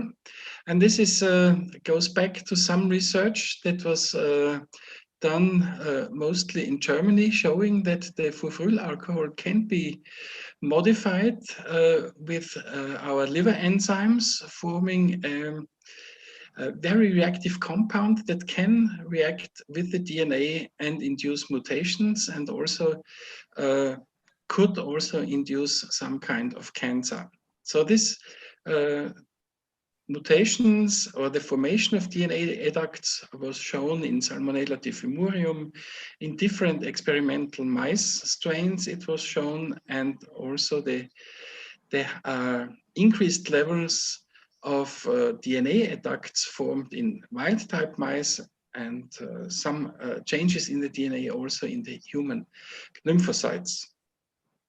So in 2012, it was more or less concluded that there is some risk associated with the presence of furfuryl alcohol, and it is suggested to reduce the uptake of furfuryl alcohol, and this can be controlled somehow when it is used as a flavoring agent.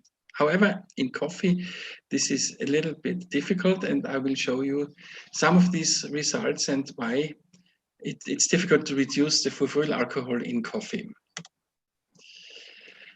As it was said before, just last lecture by Dr. Hatzakis, coffee is a big commodity produced around the equator, and when you look at the coffee consumption worldwide, you see that the Northern European countries like Finland, Norway, Sweden, Iceland, they are huge consumers of coffee, and Austria also is in on the 11th place with 6.1 kilograms of coffee per capita per year, meaning that the exposure to compounds from coffee, either it is, let's say, if they are beneficial compounds like the caffeol and caffeistor and caffeol, sorry, and or they are problematic compounds like oxidation products, or like the furfuryl alcohol that is formed during roasting. So looking at the roasting process, and furfuryl alcohol is formed during roasting, we need this roasting process to have this very nice, delicate aroma and taste of the coffee. This roasting process is occurring between 230 degrees and 270 degrees, and the time for roasting takes a few minutes to maybe, so starting with 3 minutes at high temperatures, going to 20 minutes maybe at lower roasting temperatures. And during this roasting, we see mostly the color change that you can see on the picture.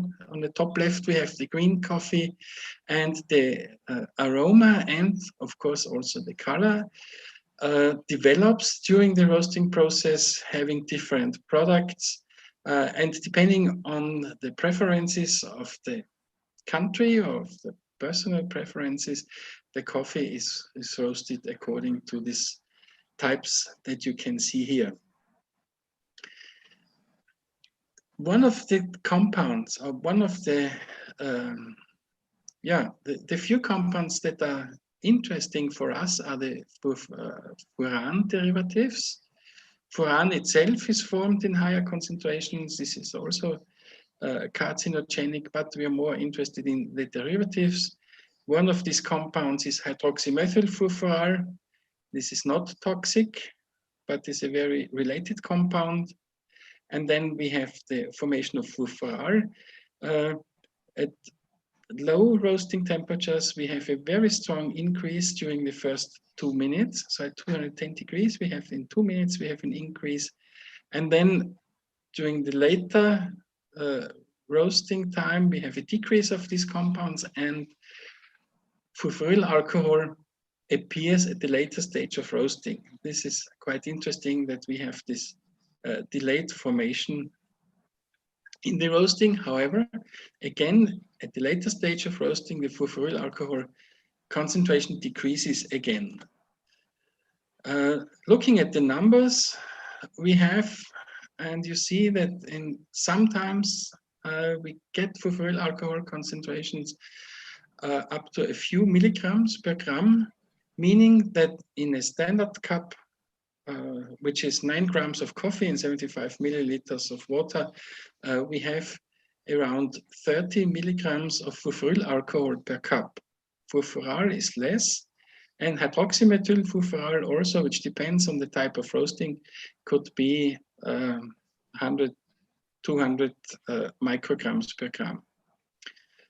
So we have this in the roasted coffee, in the coffee powder, and these compounds are extracted completely during the brewing. So it's more or less independent of the type of brewing you have. Either you make filter coffee or you make espresso coffee.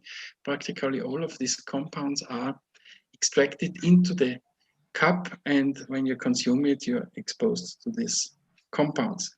It's also present in instant coffee.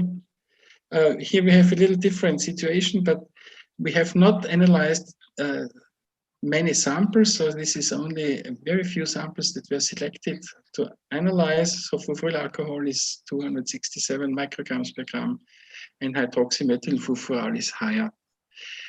For instant coffee, of course, we use a different roasting procedure and a completely different extraction procedure, so we cannot really explain this big difference in the concentrations. What is the chemical background for the formation of furfuryl alcohol? And there is one publication from 2001 from the Netherlands, and there is a very important intermediate, and this is the 2-desoxypentose, which is formed by oxidative cleavage from hexoses, liberating formic acid, and this 2-desoxypentose can cyclize and form the furfuryl alcohol. So with this reaction scheme and background, we have been investigating how, why, especially in coffee, furfuryl alcohol is so extremely high. We have built our model system, which we used not only for furfuryl alcohol, but for any other Maillard reaction products that we analyze in coffee. And this is a mixture of sucrose and alanine. We do this because sucrose is the dominant carbohydrate present in green coffee, and alanine is the highest, the amino acid with the highest concentration in coffee. So we reduce it to a very simple mixture. And when we roast, for example, a mixture of sucrose with alanine in the range of, in the equimolar range, we get a positive response, meaning that furfuryl alcohol is formed. So with different mixtures, desoxyribose itself forms furfuryl alcohol at higher temperatures. In presence of alanine, it forms furfuryl alcohol. And so you see that we have many different mixtures of sugars, amino acids, which give a positive response.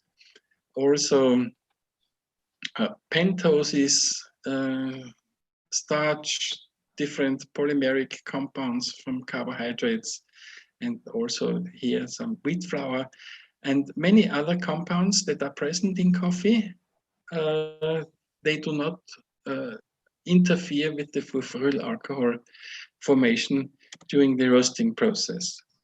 Here, when we look at the kinetics, for example, and compare the heating of ribose with alanine and the ribose without alanine, and we see that at short roasting times, so 2-3 minutes, for example, ribose plus alanine gives a high response of furfuryl alcohol, and this decreases during the roasting process.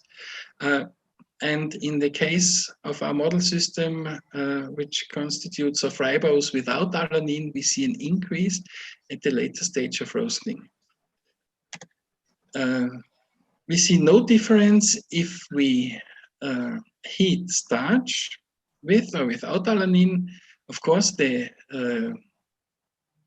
the system is dry, is without water, so alanine cannot really interfere with the starch, but starch itself, as we have seen before, produces furfuryl alcohol.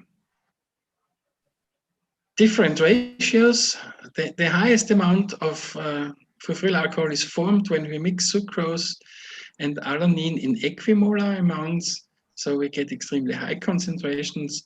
And this, if you're away from this equimolar concentrations, either you have more alanine or less alanine than sucrose, you get a reduced response, meaning lower formation of furfuryl alcohol. And this is also seen at different temperatures. So even when we roast at higher temperatures, we get a different response.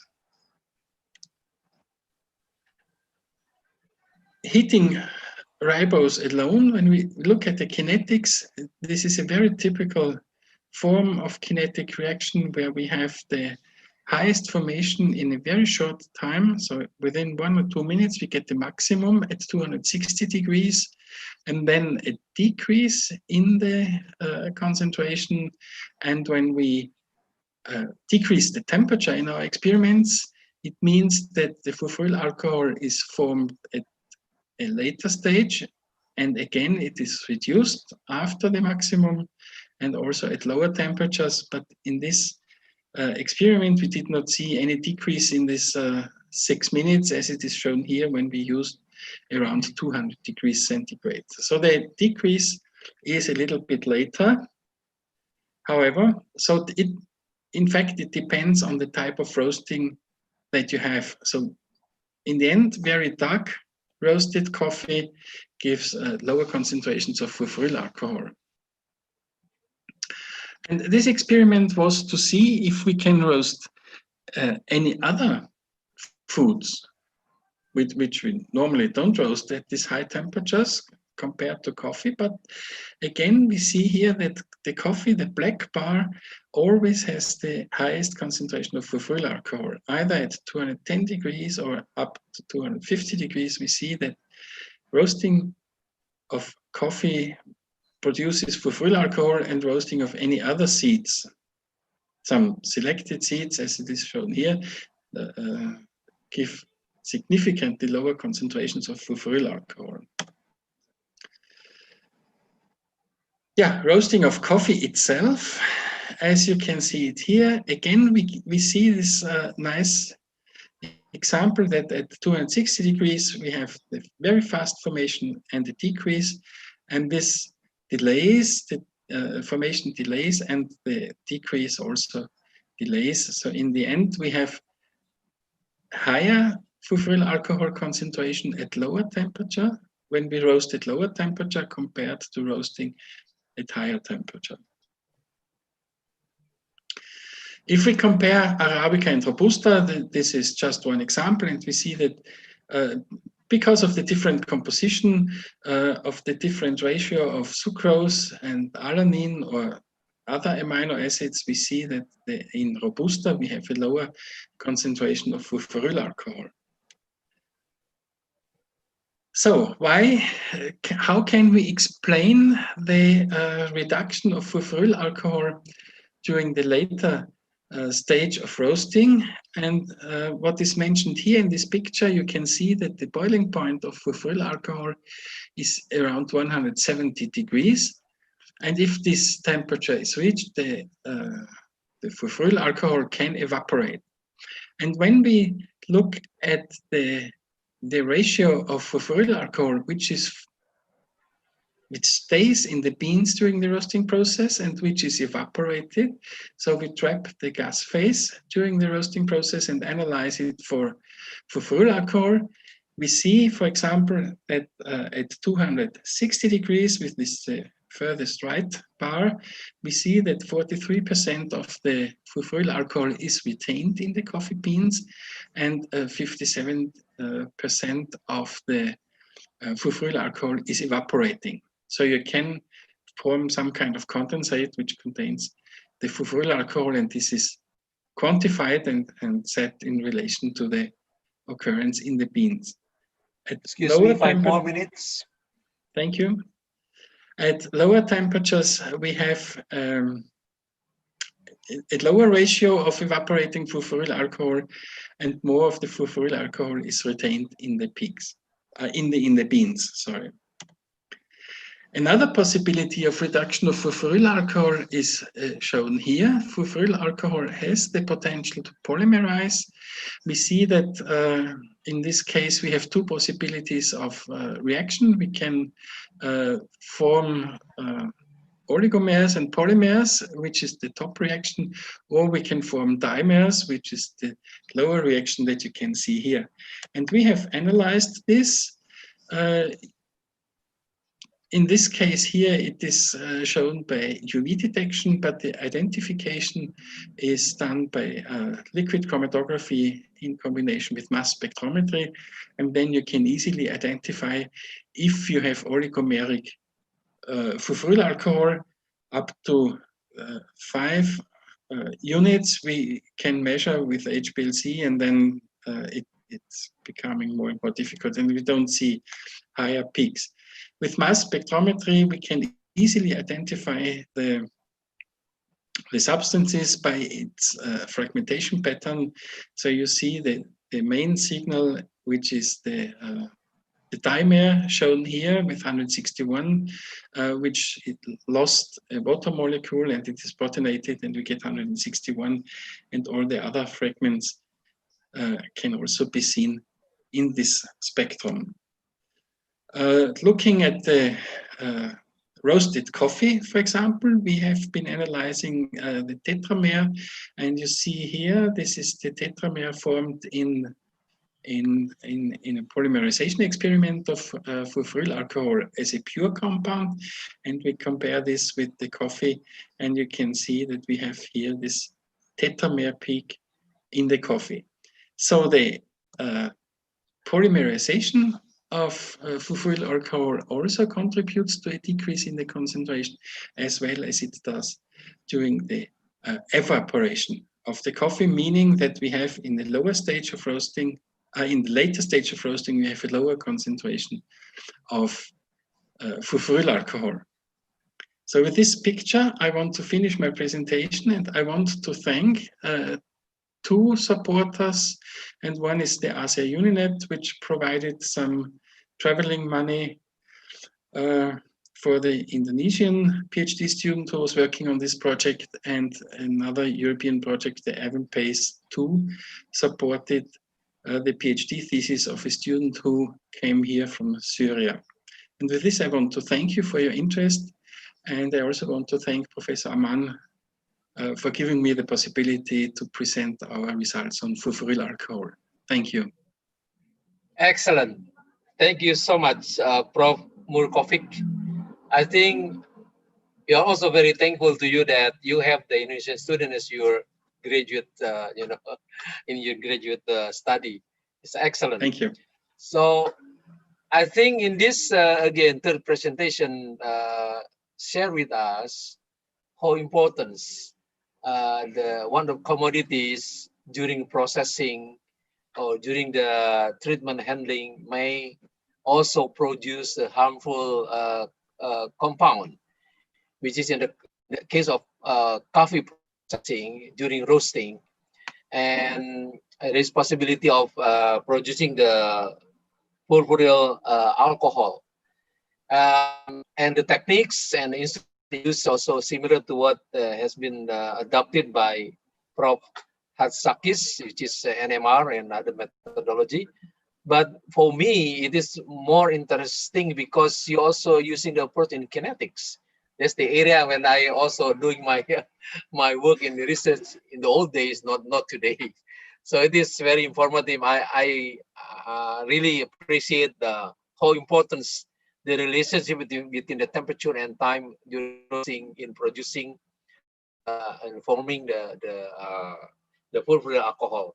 So, ladies and gentlemen, while we are waiting for the host to to display, there are several questions I think addressed by the participant.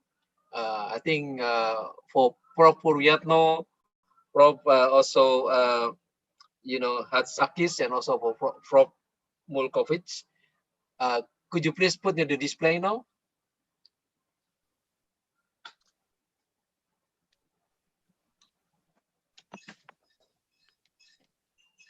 Okay.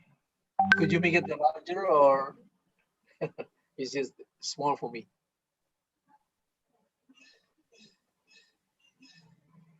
Okay, I think the first question addressed to Prof. Purwiyatno from Widyawati. She asked about the palm oil and the relationship with the SDGs.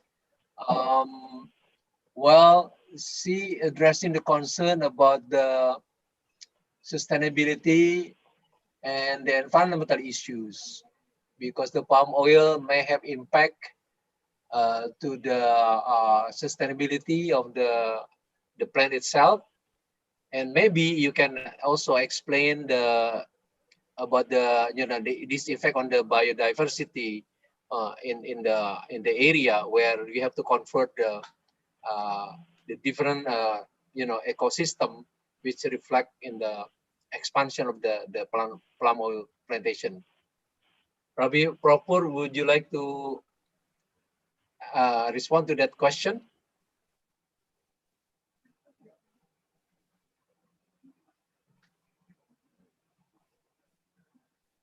Hello? Yes. Okay. Okay. Thank you, Prof. Aman. Thank you. Thank you for Widyawati for a very good question. Yeah. And actually, I have the same concern about that. And in my presentation, I mentioned at the beginning of my presentation, in fact, that to ensure the robustness of the palm oil sector in supporting the national economy, Indonesia must seriously addressing several strategic issues.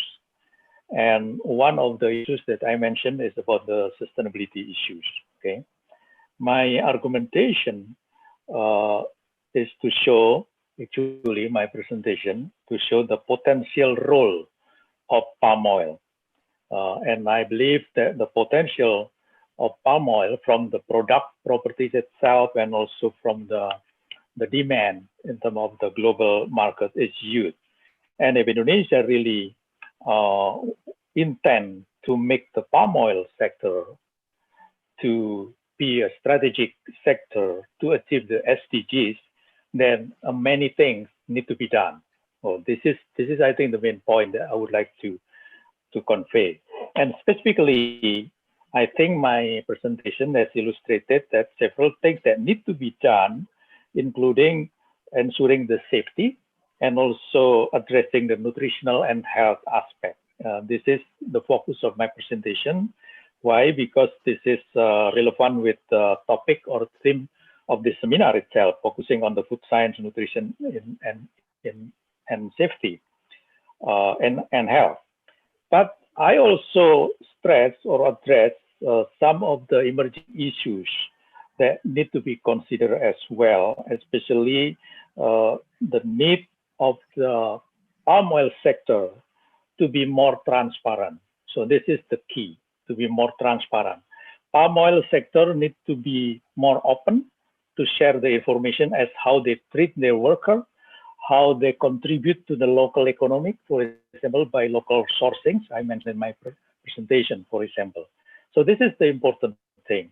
I specifically mentioned at the beginning that I will not talk about sustainability in more detail because it is outside of the topic. But I just wanted to stress that the potential, and this is the concluding remark that I make, that the palm oil sector has a big opportunity, has huge opportunity and also potential to be managed properly, to be managed sustainably in order to have a concrete role in the attainment of the sustainable development goals. So that's the several issues that need to be done. I agree with that. And some of your concern is justified.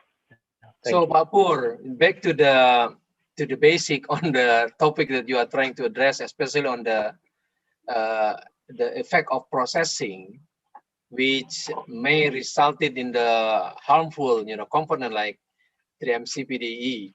So you mentioned about your concern about the small farmer for the palm oil plantation. They may produce or result in this kind of well, again, probably harmful component. What do you think in terms of processing that we can improve to assure that those component will be reduced in the very low and in the level of safety that fit to the Codex standard? Yes, yes, thank you, Prof. Aman. And a concern regarding the small farmer is very real. And why? Because we are talking about 3-MCPDE and also GE. Actually, the precursor is started to be formed in the plant, in the field. So how the small farmer can employ the good agricultural practices in terms of, for example, the use of fertilizer, selecting the right pesticide if it is necessary, for example, is very important. Not only the right pesticide and fertilizer, but also the dosage. There is a tendency, for example, of a small farmer, unfortunately, that they tend to be more generous in terms of fertilizer and pesticide, for example. So again, the role of government is very important as how they can provide the guidance, a good manufacturing practice that are simple enough to be followed by the small farmer is very important. And I like to stress that as of now, I think that kind of simple guidance that can be followed by small farmer is still lacking. So this is the concern because the precursor start at the beginning, and it will materialize after they experience very high temperature, such as at the deterioration state, for example. Okay, thank you very much, Prof. Again, that you mentioned about the good agricultural practices. I think this has to be also the information to be disseminated to other stakeholders. It's not only because of processing, but at the beginning, starting from the plantation, growing the plants, that's very important. Thank you. I would like to move for the second question. Can you put it again in the screen?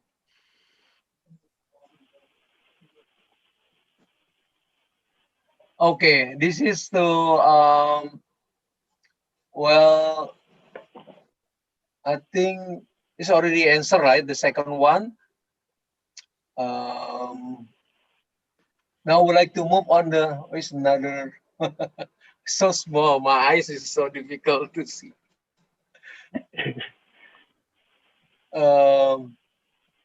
Okay, you said already answered that, but how to mitigate and to reduce the MCPDE already answered.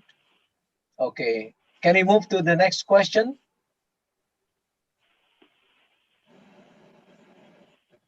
Oh, wait, this is to Dr. Manuel from Dr. Sitanggang. Can we use NMR analysis to study about food authenticity or to detect the food fraud? Has your group done such investigation in these issues?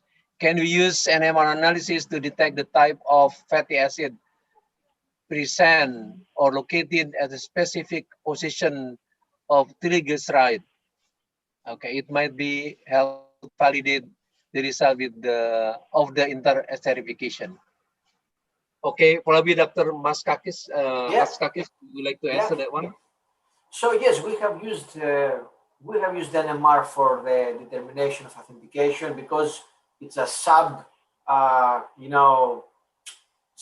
of the food quality group projects we have. So you saw already an example of the pomegranate juice. It's a type of authentication because I identified adulteration of pomegranate juice with apple juice. Also, you saw another example with discrimination of olive fruits. Now we're working also on other things in this direction for authentication. In terms of the fatty acids which esterified glycerol, that's a nice question. And yes, you can do this with carbon NMR, okay? And it's probably the best way to do it because NMR, so if you have, let's say, oleic acid esterifies glycerol in one position of glycerol, this signal will be in a different position from the oleic acid which esterifies glycerol in SN2 position. So you can use this thing to determine and even quantify the positional distribution. There are other ways to do it. For example, you can do it with GC after hydrolysis, but because these enzymes are not 100% selective, it's not that accurate all the time. So NMR is a good way to do it, actually. Yes, carbon NMR, though, not proton. Okay, Professor Skakis, I also have a small question for you. Since you are mentioning about the fingerprints, can we use this because Indonesia also growing a lot of coffees. We use the brand like Coffee Aceh, Coffee Toraja, Coffee Bali, Coffee Lamping. Is so many geographical, origin for those coffee. Is it possible to identify the source of the origin for this type of coffee? Yeah, I believe it is possible. And actually, in the example I showed before I took the lipids of coffee, you were able to see 3 different countries of origin: Colombia, Sumatra, and Peru, I think, and then the Colombian coffee, but the decaf, and all of them made a really separate cluster. The main challenge, I think, for such a project is not if metabolomics and NMR can do it. They can do it for sure, I believe. The big challenge is to find the appropriate samples to build the model and then start enriching the model with the same samples, but for the next harvest, for example, next year and then next year. So it can be a long study, but I believe it can do it. That's my personal opinion. Because we have already seen it. We have seen it. Yeah, because now it's becoming, again, very competitive. People using the e-marketing, when they are selling, okay, we're using the brand, okay, this coffee from a certain area. Yeah, so we don't know whether it's exactly is it original or not original. Yeah. So no, you can do this type of things. You can do it. Right. Okay, thank you very much. Sure. I would like to move for the next question. I think addressed to Professor Michael. The question is regarding the source of the coffee. Whether this coffee is a Robusta type of coffee or this is Arabica type of coffee. What is the difference? We have done many different experiments with different types of coffee, Arabica and Robusta. It doesn't make a big difference. The problem, and I saw some other questions as well, the problem of roasting is that we roast according to color, and the roasting process is controlled by the color, and the color is also related, depending on the coffee beans, to the aroma. And when we want to obtain the optimal aroma, we cannot influence any other compounds because the roasting process, the chemistry behind the roasting process is extremely complex. So we get thousands of different compounds and we cannot influence one single compound. Like as I was discussing furfuryl alcohol, or when we discuss about furan itself, or when we think of acrylamide, for example, which is also present in coffee, they can be influenced by the roasting process, but when we try to influence, we have to change the product characteristics completely because the color changes and the aroma changes. So concerning also the questions of safety of coffee, because I said that furfuryl alcohol is potentially carcinogenic, the safety is a big issue of coffee. And when we look at the epidemiological data that we obtain from coffee consumption, we can say that, let's say, if you drink less than 8 cups of coffee per day, means that this is not, you should not have any problems with any compound. So increasing the consumption, let's say 10 or more cups of coffee, the increase of the risk of bladder cancer increases. So low amounts are completely safe. We have a very nice product, of course, and this is also safe, except not the carcinogenic compounds, but the activity of caffeine that you have to consider, because this influences some other metabolism. Anyway, so coffee is safe up to a certain amount. So 8 to 10 cups is let's say the margin. Below you will be safe, and higher consumption will increase the cancer risk. Okay, thank you very much. And back to Professor Purwiyatno, maybe as the vice chairman of Codex.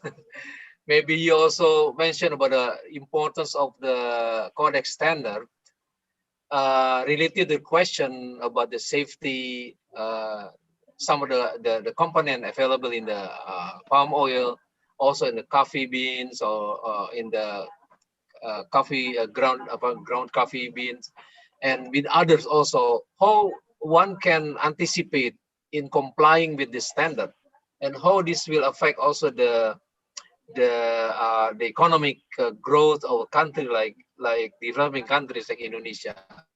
What is your probably experience in handling this issue in terms of the standard compliances? Thank you, Prof. Aman. So this is an exam question. Yeah, I think first of all, there are several approaches that being developed in terms of Codex. When we're talking about standard, usually we are talking about three things at least. One is about the standard itself. So, for example, the minimum and the maximum level of certain contaminant, for example. And another thing that are very important, in my opinion, is development of code of practices and also guidelines. So, for example, in terms of coffee, in terms of palm oil, Codex has established a code of practices for the reduction of 3-MCPD, for example, and also GE, and also related to, for example, other contaminants. Codex has also established a code of practices for that. So this is very important. So we are not directly talking about maximum level, for example, because we know that some of those contaminants is actually naturally occurring, and it's been there for a long time, and people has been consuming. So what we need to do is trying to develop a technology and practice to make that level to a level of as low as reasonably achievable, depending on the technology available and also the economic consequences of that. So there is a balance that needs to be taken into account. But again, because this is a contaminant, so we need to reduce the risk by reducing the level to a level of SOS reasonably achievable, but also considering the consumption. So I think the recommendation, for example, to consume coffee in a moderate doses, for example, I think that's a wise approach, and probably that approach can be used to other contaminants as well. So okay, that's probably thing that I can share. Thank you. Thank you, Prof. Pur. To Prof. Azakis, I just wondering whether really in relation to the question to the standard methods, whether this NMR techniques is being also adopted as the standard for the food analysis for this identification of these harmful components? So it's going there.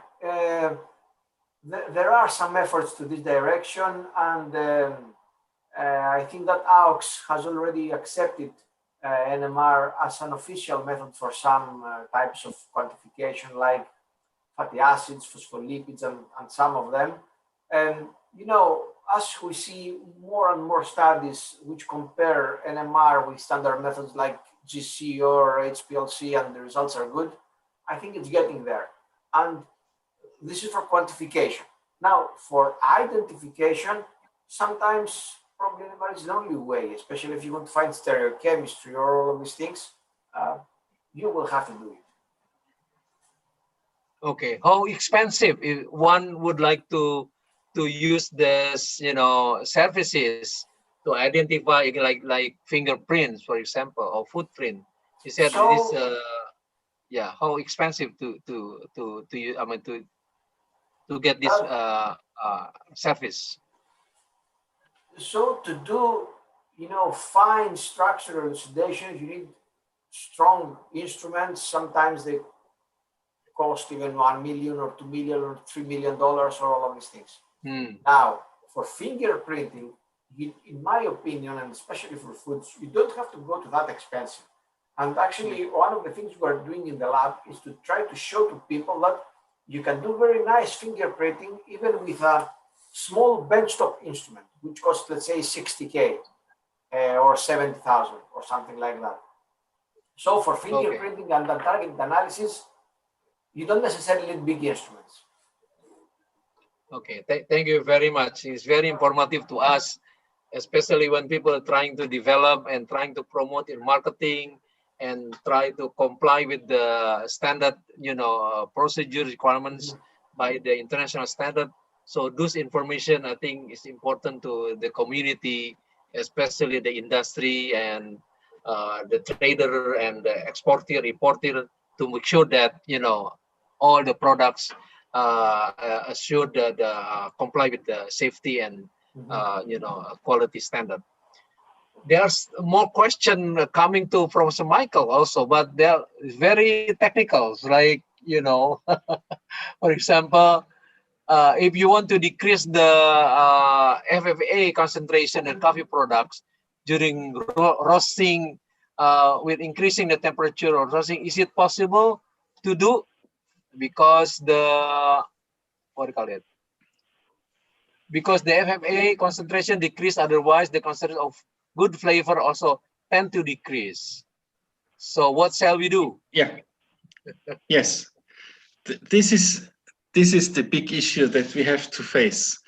The problem is you can decrease the furfuryl alcohol concentration by increasing temperature and prolonging the roasting process, but in parallel you change the aroma completely. So whatever you do, when you change the process, you change the aroma. This is the big issue, and this is a big problem, that we have no real influence. If we get an optimum aroma, optimum taste, then we have to live with the concentrations of these processing contaminants, as we call it. So they are present in the coffee, yes.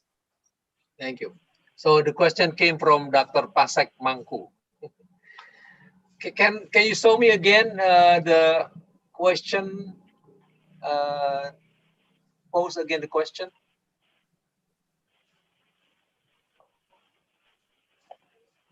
I think we still have another 15 minutes, right, Pak Ajis? Dr. Ajis? Yes, we still have time, Professor Aman, until 11:45. Thank you. So we can again entertain the question. Okay, this is from Lola to Prof. Ruyadno. How to ensure farmers to apply and follow codex? And then what else? This is 1, 2. When I were discussing palm oil with my friend forestry department, try to examine potential and sustainability. Again, this is probably Purpur already answered that one before. Also for the question on the codex compliances for the farmers, it's already also discussed. This is anonymous attended to Prof. Haryadi. I want to ask Prof. Haryadi question, how to mitigate MCPD with a chloride scavenger. I have tried to find literature information about chloride scavengers, but have not found. Do you have any answer for that, Prof? Thank you. Thank you. Yes, theoretically, you can reduce or reduce at least the formation of 3-MCBD by removing the main substrate, which is chlorine. So this is a good strategy. However, the main thing that we need to do for that kind of thing is trying to find the scavenger itself. Several studies, especially using bleaching earth, has been shown to have some kind of effect in reducing that. But I think maybe if you can explore the combination of a method to reduce it, probably more effective. So I would like to recommend you to download the code of practice that has been published at the Kodak website. So the name of the code of practice is Code of Practice for the Reduction of 3-MCBD and GE in the edible oil, and also product derived from edible oil. So this is under the mission, under the Committee of Contaminant in Food. So you can do that. For example, there is a recommendation to adjust some of the parameter. For example, adjusting the temperature of deodorization to lower temperature, also in combination with stronger vacuum, for example, and also shorter residence time. So that kind of thing can be developed, like a type of technology to address the processing contaminant. But specifically on the scavenger, I think bleaching earth special type obviously can be explored as well. Thank you, Aman. Thank you, Prof. Pur. This is a good question also coming from Ayu Cahyaningsi. Cahyaning Alam. Addressed to Professor Hatsakis. She was asking about the challenges for the application of NMR as a quantitative analysis for food. Yeah. What are the challenges for that? Yeah, there are some challenges. One general challenge that you can find with NMR, regardless the type of mixture you are working on, it's if there is complexity and there is overlapping between peaks. Okay. In such a case, if the hydrogen spectrum, which is the most common spectrum you run, has overlapping, you have two options. Either go to carbon, okay, which gives much better resolution. It's not really possible to have overlapping there, but it's not very sensitive, so you need to run the experiment NMR for longer time. That's the drawback. Or you can run some 2D sequences to do quantification. This is not always trivial, and we saw that they work, some of them only, not all of them. Now, the other challenge is that when you have foods which have a lot of water, like pomegranate juice, then the water suppression you apply to have an NMR spectrum without the huge water peak, and this affects the quantitative results, okay? There are some sequences that we have found, like CPMG, for example, which works well, but it needs optimization. It still requires some NMR experience. So, I mean, there are some challenges. If you have NMR experience, you can do it, I believe. But hopefully we will see that the vendors, all of these things that our lab and other labs are finding, they will make it now in a more user-friendly way, so people don't really require a lot of experience to do these things. We'll be ready to do it. So yes, these are the challenges, in my opinion. Signal overlapping, and what you do with water peak. Okay, to Prof. Michaels, I am curious about the interaction between the formation of the FFA with other ingredients. For example, when we are going to the coffee shop or coffee bar, and they are offering so many kind of variation of the coffee with hazelnut, coffee with milk, coffee with so many things, other ingredients. So what do you think this formation of FFA in comparison with the other presence of other mixtures? As you mentioned also, the low probably content of the FFA actually is not really in endangering the consumers. But what do you think with this so variation? Can we also feel happy and feel secure that it's nothing really to be worried about that? I think as far as we know at the moment, furfuryl alcohol, when it is formed, it is a stable compound, especially at temperatures which are occurring in foods. Let's say when you drink coffee, you have 60 degrees centigrade or 70 maximum. So at these low temperatures, and normally we have more or less neutral pH. If you do not have, in foods, you don't have very high pH or very low pH. So under neutral conditions and the temperatures that we have, room temperature or 70 degrees centigrade, I do not expect that furfuryl alcohol is reacting with any other compounds. So it is stable, and I would say it's no big issue. Okay, thank you very much. I still have 10 minutes. So at the end of this discussion, question and answer, I would like to request each of you to provide the 3 minutes summary of the your presentation, including to respond the question and maybe the futures, the prospect of the issues that need to be again considered by the participant, by audience, because it's so important related to the codex, related to standard safety, nutrition, health, and also the tools to measure the quality and also the content quantitatively, and again the other presence of the component that maybe endangers to human health. Or 2 minutes probably, Pak Pur, is 3 minutes too long. Okay, starting from Pak Pur. Okay, thank you, Pak Aman. First, I would like to stress my concern, especially with respect to the palm oil. If there is a movement, for example, to boycott palm oil, so I would like to show in my presentation that as a product, palm oil is special. Palm oil is our local resources that need to be managed properly. If we have problem associated with, for example, as Widyawati mentioned, for example, about the environmental effect, that need to be done, that need to be improved. But, you know, I think by boycotting, for example, or by saying that this is not sustainable product is not correct. Because potentially, and as we already showed you, economically is very important, obviously, but also as a product itself, palm oil has a huge potential to be explored further.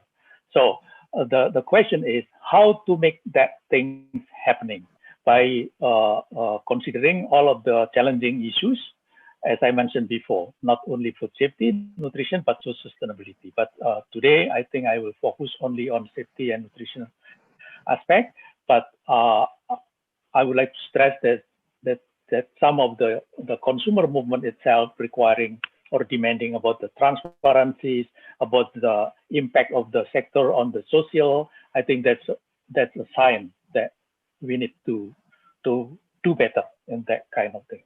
Thank you very much. Thank you for excellent summary. For Hatzakis. Yes, so my presentation was about the role of NMR in food analysis and food quality control. I believe that it has a very important role to play, especially in the future. It can be used for targeted analysis, let's say quantification, but it can be also used for untargeted analysis, for spectral comparison. So there is really an endless number of things you can do. You can measure, you can determine authentication. You can measure the effect of a type of processing on a food, like high pressure or thermal pressure or whatever. You can use it to identify the compounds which improve the sensory perception of a food. You can use it for clinical studies and to see the nutrition effects of a food. So yes, I believe it's a very powerful tool. It has a big role to play, and yeah, and I hope that people will start using it more. Very good. Thank you. Wonderful. The last one is from Michael. Yes, I think the main issue when we talk about food is food safety in relation to other quality issues like taste and aroma and texture and color and whatever we have. When we think especially of coffee, and we have analyzed several different compounds present in coffee that might be toxic, but as I said in the discussion, the coffee as a drink itself is definitely safe as long as we consume not too high amounts. So 10 cups definitely increases the risk of some carcinogenic effects, either from furan or from acrylamide or from furfuryl alcohol. So the problem is with this huge complexity that we have. We have so many compounds that are present. We have polymers, small molecules, volatile compounds, aromatic compounds. The process cannot influence one single compound in the coffee. But I think there is not a big concern about this because we always see that a low consumption of coffee, a few cups per day, is definitely a safe product. Thank you. Thank you very much. So in the next 3 minutes, I would like also to make some notes. For me, this session addressing the issues, macro issues, and also micro issues related to the food ingredients. So we have to understand that in order to assure the health and safety for the consumers, then we need to know about the standards, about what kind of elements or component considered harmful to the human being, to the health of the people. But in order to do that, then we had to know exactly how to measure it, how to do the analysis to ensure that, you know, the accuracy, the speed, and also the quantitative result is, you know, is acceptable according to the standard. And the last one, there's so, you know, food ingredient is so many food ingredients, hundreds of ingredients coming from various parts of the world. So we know we can trace back, we can also assure the authenticity of those products, then we can trace back the origin, and also finally can solve the problem it is coming from, causing a lot of problems for the consumers. In order to do that, I think research and development need to be done, and we need also to conduct a lot of studies to do that. I'm glad that the presentation also reflected the importance of education and research when involving the graduate student to do that. I think this is important for us in the futures in the community of food science and technology. So again, I would like to congratulate and thank you for all the 3 excellent speakers for us. And also thank you to the organizer who has been organizing an excellent, you know, session for today. And with that, I would like to close this session and return this to the MC. Thank you very much. Give applause to all the 3 speakers and also audience. Thank you. Virtually. Thanks a lot. Thank you. Thank you very much. Thank you. Thank you. Thank you very much, Professor Aman, and to all of the speakers for the very thought-provoking topic. Now, gentlemen, I would like to call again Professor Aman and all the prominent speakers for a brief photo session. Please, the host to highlight Professor Aman, Professor Purwiyatno, Dr. Emmanuel, and Professor Mukovic. Please, gentlemen, hold your smile for a little while.